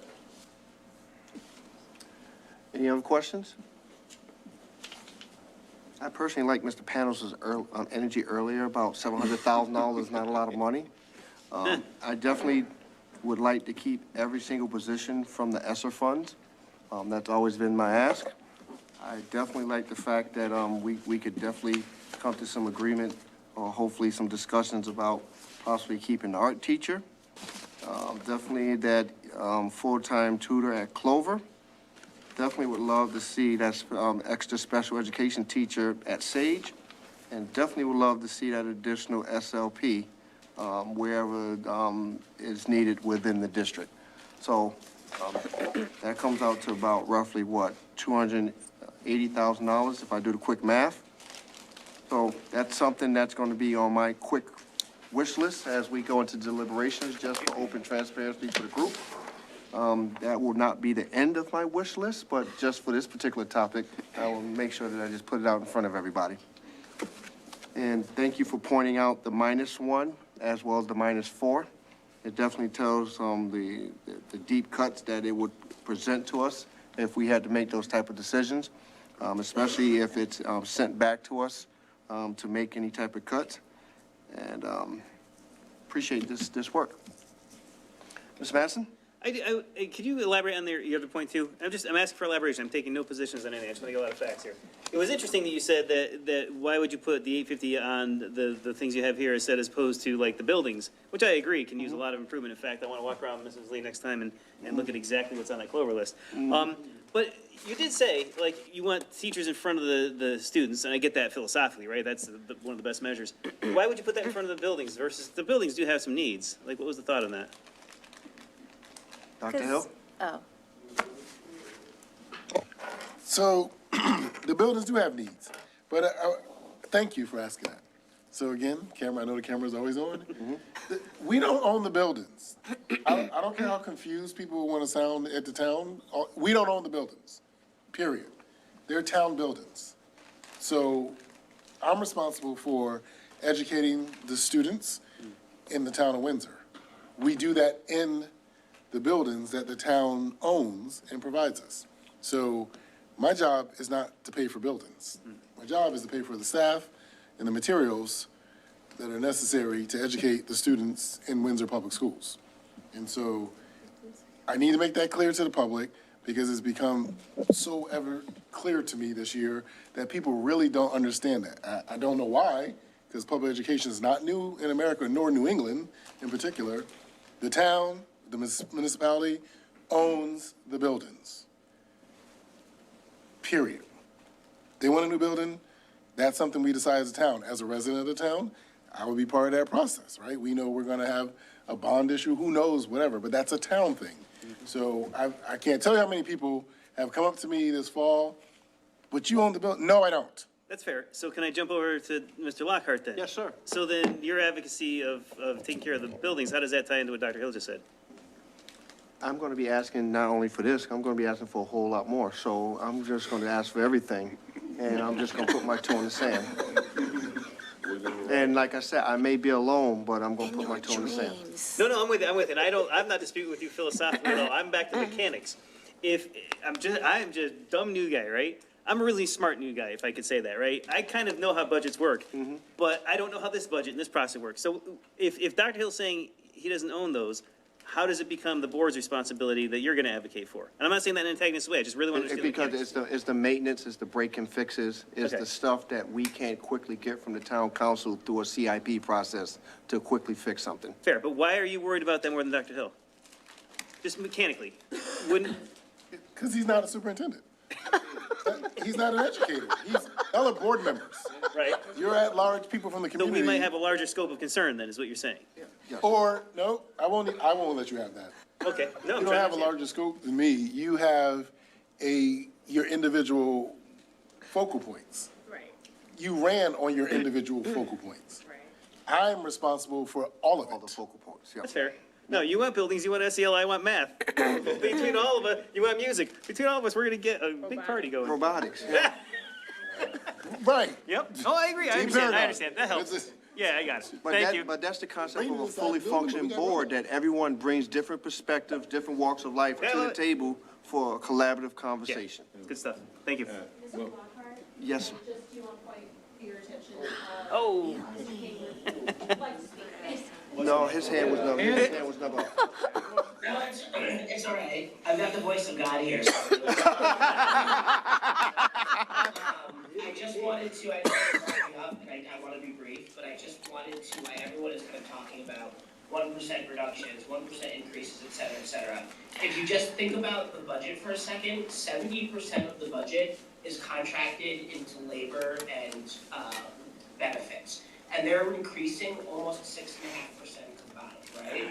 So any reduction has to come from the other 30%. So you're effectively multiplying the reduction percentage. So if you say 1%, we're actually asking them to take 3 and 4% cuts out of the other pieces of the budget, which, could really start to add up. So I really just hope everyone thinks about that when they're asking for kind of like broad stroke reductions in their budget across the board.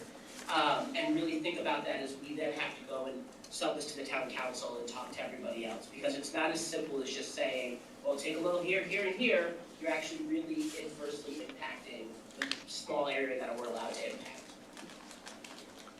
Thank you, Mr. King.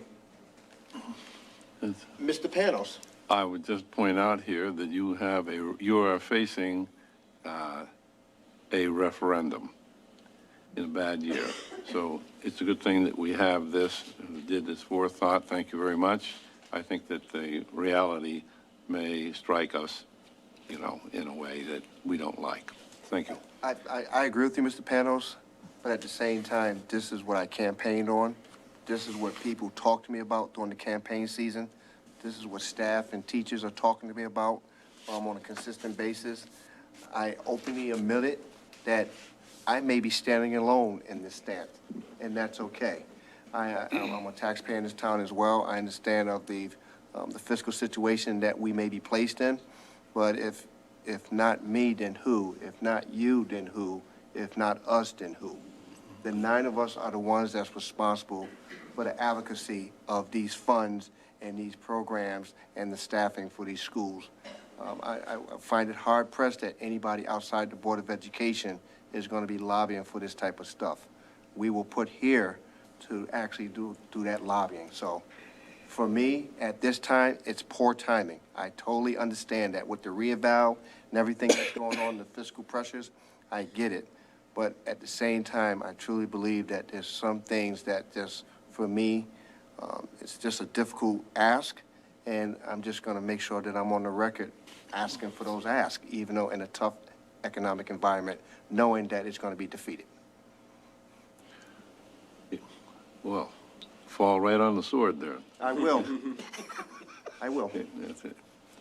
Yeah, thank you. Also, of course, we could discuss the way the money is spent or what programs we have, because there may be ways whereby we can achieve efficiencies just because, just by changing, how things are done, because after all, this is a business or a, profession that has, a new program, research-based, probably every year or two. And, I've seen quite a few over the last 24 years come and go. And so there's a lot of benefit to having discussions on that. Thank you. All right, so, That's not accurate. And Dr. for a Hill? few years. So I want to be clear, I agree with Mr. Pendos, that's what school systems do. But I know under my tenure, that has absolutely not been the case, because every single budget I presented, we've cut more and more and more programs. I'm not saying you're not going to suggest, but I just want the public to know, we've cut more and more and more programs every year, and I've repeatedly said, I am not an educator or a superintendent who believes in bringing in the next new thing. And in fact, last year, which is the term that's moving for this year, was back to basics. So I just want the public to know that. I agree, that's what school systems typically do. That is not what this superintendent has done for 3 budgets, and this is to be the 4th one. Because I'm very aware of that, and I've made it clear to a lot of people, I live here too. So, and pay big taxes.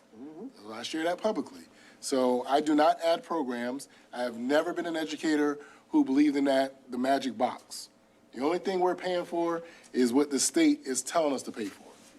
And I believe we've cut, in the last 3 years, it's got to be well over $1 million, if not closer to 2, from our programs. I'm talking about the software stuff. So I know I've been very vigilant about that. So I want the public to know that. So we're at the point now where if a board member would like to make a general statement about how they feel about the budget, and then at that point, we will come to consensus that it will be passed to the president to be presented at the next board meeting, and with the understanding that we will not have a need for the 4th public forum. So I will start around the room. I will start with, Mr. King. Okay, well, let's time for the boys and God. So, yeah, in general, like I mentioned, I think you guys have realized that I'm in support of the budget that's been presented here. I'm not in support of any further reductions. I spent some time in the middle school with Mr. Jorgensen recently. I don't see us being wasteful. I see us having really good kids getting a really good education in a really concerted way. And I think the funds that we have to absorb in the budget through the SEL process, those are super important instructions that I think are going to pay off dividends. I think at the end of the day, the voters, as we talk to them, sent us here because they want to make sure we have high-quality public education, and they want to make sure that our schools continue to trend in the direction they've been trending. And to do that, we need to continue to fund the programs that are showing and demonstrating success in accomplishing that. I also just remind anybody in the public that your property values are directly tied to the quality of your school system, sadly or not, just because of the way that sometimes can effectively become a bit weird. But, if we want to continue to make those gains, we need to keep our schools fully funded. I'm with Leonard as far as, I know we talked a little bit about the budget as far as like, hey, where maintenance is versus where the town buildings are owned. And, you've heard me talk in other meetings about the need for us to have schools that are newer and more updated based off of just the current age of them. That I know is not something we're going to be able to tackle in this budget because of reval, as well as some of that has to come out of the town budget because the town's new in the buildings.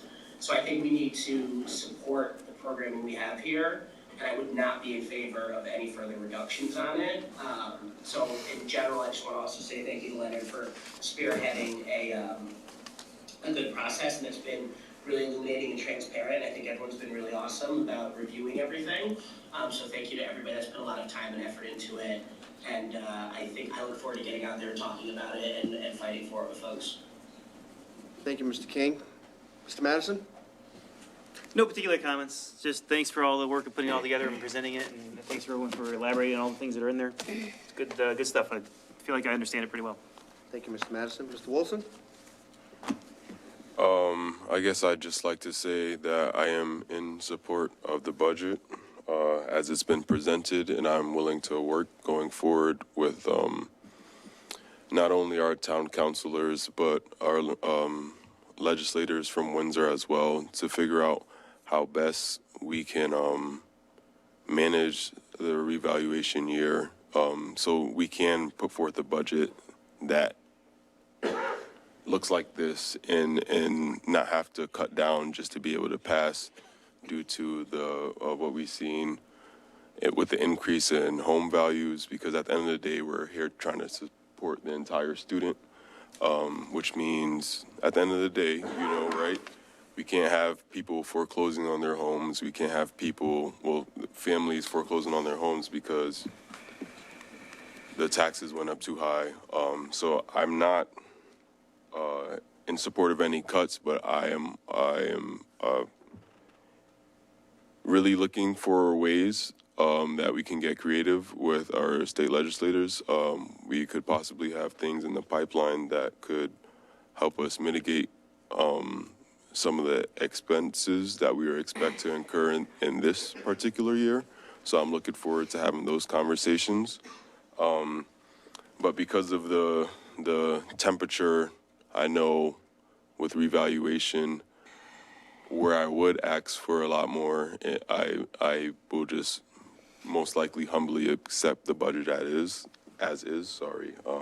One thing that I saw that was very interesting, though, that I didn't notice the first time was in the 1% increase was the 4 FTE Spanish teachers at the elementary school level. You guys don't have any right now, do you? Any Spanish teachers in elementary? Currently, Spanish is taught at the middle school and high school, and we just figured that would be That would be an amazing, what the heck, that would be that's an amazing idea. I just thought, I didn't notice it at first, but that is such a cool thing to do, as it gives students that early head start. And, you know, being bilingual or having that knowledge of another language can greatly benefit you in your career going forward. So I think that's an initiative I'd be looking forward to supporting going forward, or if maybe we can slip, I don't know, maybe 2 in instead of 4 and have them bounce around like the art teachers and have a Spanish day. 1 or 2 days a week. That would be an interesting thing that we could explore, as it would give our students a very competitive edge at an early age. But again, my general sentiments about the budget is that I'm in support of it as is, no cuts, possibly additions, as long as we can keep it reasonable so we can work with our town councilors who in the end have to work with us to go out there and get the people to vote this budget in. Thank you, Mr. Wilson. Ms. Cantor? Thank you, Mr. Lockhart. I too have been elected by my constituents, and they asked me to bring their views before the board too. A lot of them have a great deal of concern on the cost of expenses. They're not making what they made last year and the year before because of cost of inflation, and I'm not in favor of the whole percentage that you're asking for. I know that they're having a great deal of difficulty. It's people at all different levels, and I would like to caucus with my group. Thank you. Thank you, Ms. Cantor. Ms. Taylor? I don't have much to say. I don't want to belabor the point. You know, all of us have personal ties to community individuals. That's why we're elected at the spaces that we're at. But, you know, it's just something to be said for having children currently right now in the district. That gives me just a little extra where it's directly connected to me, and I'm seeing the gains on some of the stuff that maybe others may not feel like it's as important. But that's what caucus is for, and Paul and I will do what we do and see what we can come up with. But we've been at this, a lot of us, a long time, and we've gone through COVID. Now we're going through this, just really this fiscal craziness, and the world is just different. And so I think no matter what happens as vice chair of this board, I'm fiscally responsible, but I'm also responsible to these kids. So I'll leave it there. Thank you, Ms. Taylor. Mr. Alec? Thank you. First and foremost, I want to thank the superintendent and his team for for submitting this budget. I do appreciate it. We, families all over Windsor, because of reevaluation, because of inflation, they're really hurting. They need, and they have to tighten up their budgets. I feel that we need to do the same in that respect. Nobody likes to cut things. I don't like to cut things. It's tough.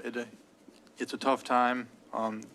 It is what it is, but I think we have to keep everything on the table right now as we go into this. Right now, we're looking at a 6.40 increase. It might be higher. I just don't see that passing a referendum.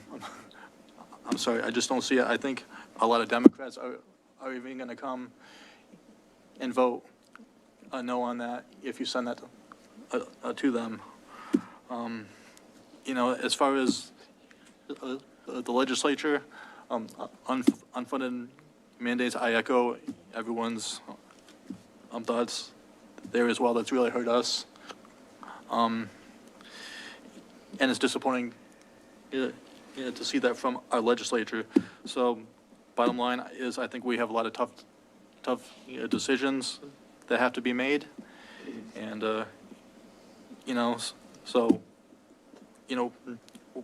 I know everybody wants to keep everything, but, in the climate we're in, that's very hard to do at this point. So thank you very much. Thank you, Mr. Halleck. Mr. Fury? Thank you. And thank you also, Dr. Hill and the staff and principals and others who are here for everything you do for our students. Thank you to Chairman Lockhart for spearheading the process here. I think it worked very well. People got their questions in, people got questions answered. At this point in time, I'm supportive of this budget. I'm well aware of the potential for reval making it difficult, but as Mr. Wallison has said, there are some things that can be done potentially both on the state level and the town council level. There's a number of things in the increase that I too would like to have, but I don't think I've ever voted for a budget that was higher than what a superintendent came in for. The superintendent said, this is really what I need to maintain, really maintenance. This is really a maintenance budget. There's nothing sexy in this budget, no new initiatives, really. This is to maintain what we have and to keep the momentum. Yes, there will be a referendum, hopefully one.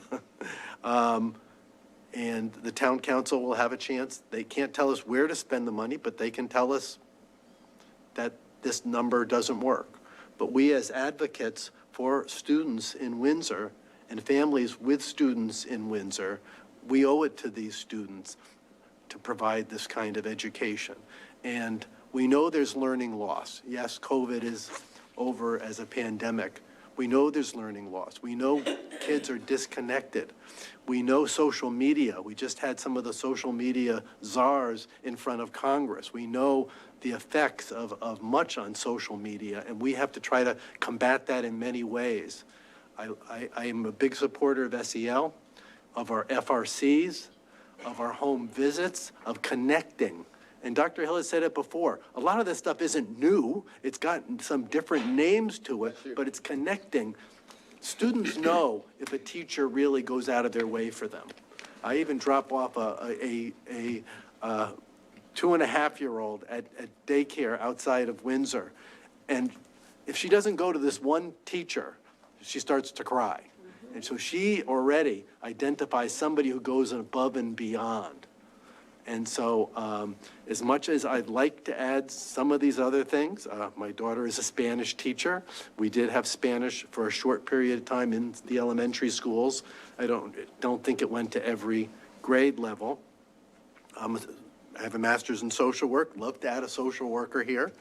But I don't, again, historically, I'm not about to go beyond what the superintendent says and his expertise with all the people in this room of what it takes to move our district forward. We know in the past when we've had multiple referenda and we've cut, it's taken much more to get back to where we were. So, I thank Dr. Hill and his staff. I like to see some of the iReady results as I'm reading some of the newsletter, that how iReady looks from, the beginning of the year till now. That gives me, obviously there's always room for improvement, but it's great to see that we're doing the work. So thank you, Mr. Chairman. Thank you. Mr. Panos? Thank you. I think I've made a few comments already. I think that we're probably going to, looking at some reductions, and just the issue is how to do this with the least amount of harm. But we do have to be, mindful of the realities, and it's best for us to do this and to be able to express, where we think this can be done. I've, lived through, I was there when there was a, was it 93, 90, 92, 93, it was, and it was they were requesting a 10% almost increase because there was a mandated increase in the teacher's pay. It was from the state. And it was a reval year. Guess what happened? It went to zero. And and then this followed several more years of, 1%ers and 2%ers. And then the money came in, and I saw some 7.5% increases in the end part. So this is part of the whiplashing that goes on in this business. But I think right now, we want to get our control of this and express our preferences. So thank you very much. Thank you. So, Dr. Hill, thank you and your staff for putting this budget together. Want to thank everyone that had a hand in this process and articulating actually the needs that you need through you, sir, to run Windsor Public Schools. This is definitely a difficult process for all of us to participate in. We definitely, all 9 of us, have very strong opinions on the particular matter. I'm looking forward to, one, as I continue, I don't think we need to have a 4th meeting, so I think we have consensus on that we don't need to have the meeting next Tuesday. I think we have consensus on the fact that we can forward this budget as is to the president so that he can present it on the agenda at the next board meeting in February. At that time, I believe the negotiations between Ms. Taylor and Mr. Panos will take place between the caucuses. And I've made some very strong opinions and points about how I feel about this budget and my stance on this budget. I will not belabor those, and I look forward to articulating my point through that process at each motion as it comes across the dais. With that being said, I will entertain a motion to adjourn. So moved. Do you vote to send No, it to? we don't vote in committee. I saw consensus. To send it to the board. Yes, I just want to make sure that I'm clear as what I'm stating, that the actions that this committee is taking this evening is that we have agreed not to have a meeting next Tuesday. We have no need for the 4th meeting.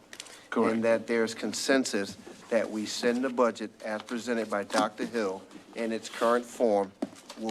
I will transmit it as the chair to the president so that the president may place it on the agenda at the February meeting for us to consider. Right, I'm just wondering, did you ask for uniform? I asked for general consensus, and everybody All nodded right, when I all said right. it. So it was one of those, just making clear. Yes, yes. This is. And I appreciate the clarity. Is there anyone objecting to me forwarding this as the chair to the president? No. It's yours, isn't it? I'm not hearing any objection. With that being said, with all matters resolved, I will entertain a motion to adjourn. So moved. Second. Motion made by Mr. Panos, second by Ms. Taylor to adjourn. All those in favor signify by saying aye. Aye. All opposed, the same. Abstention. Meeting adjourned at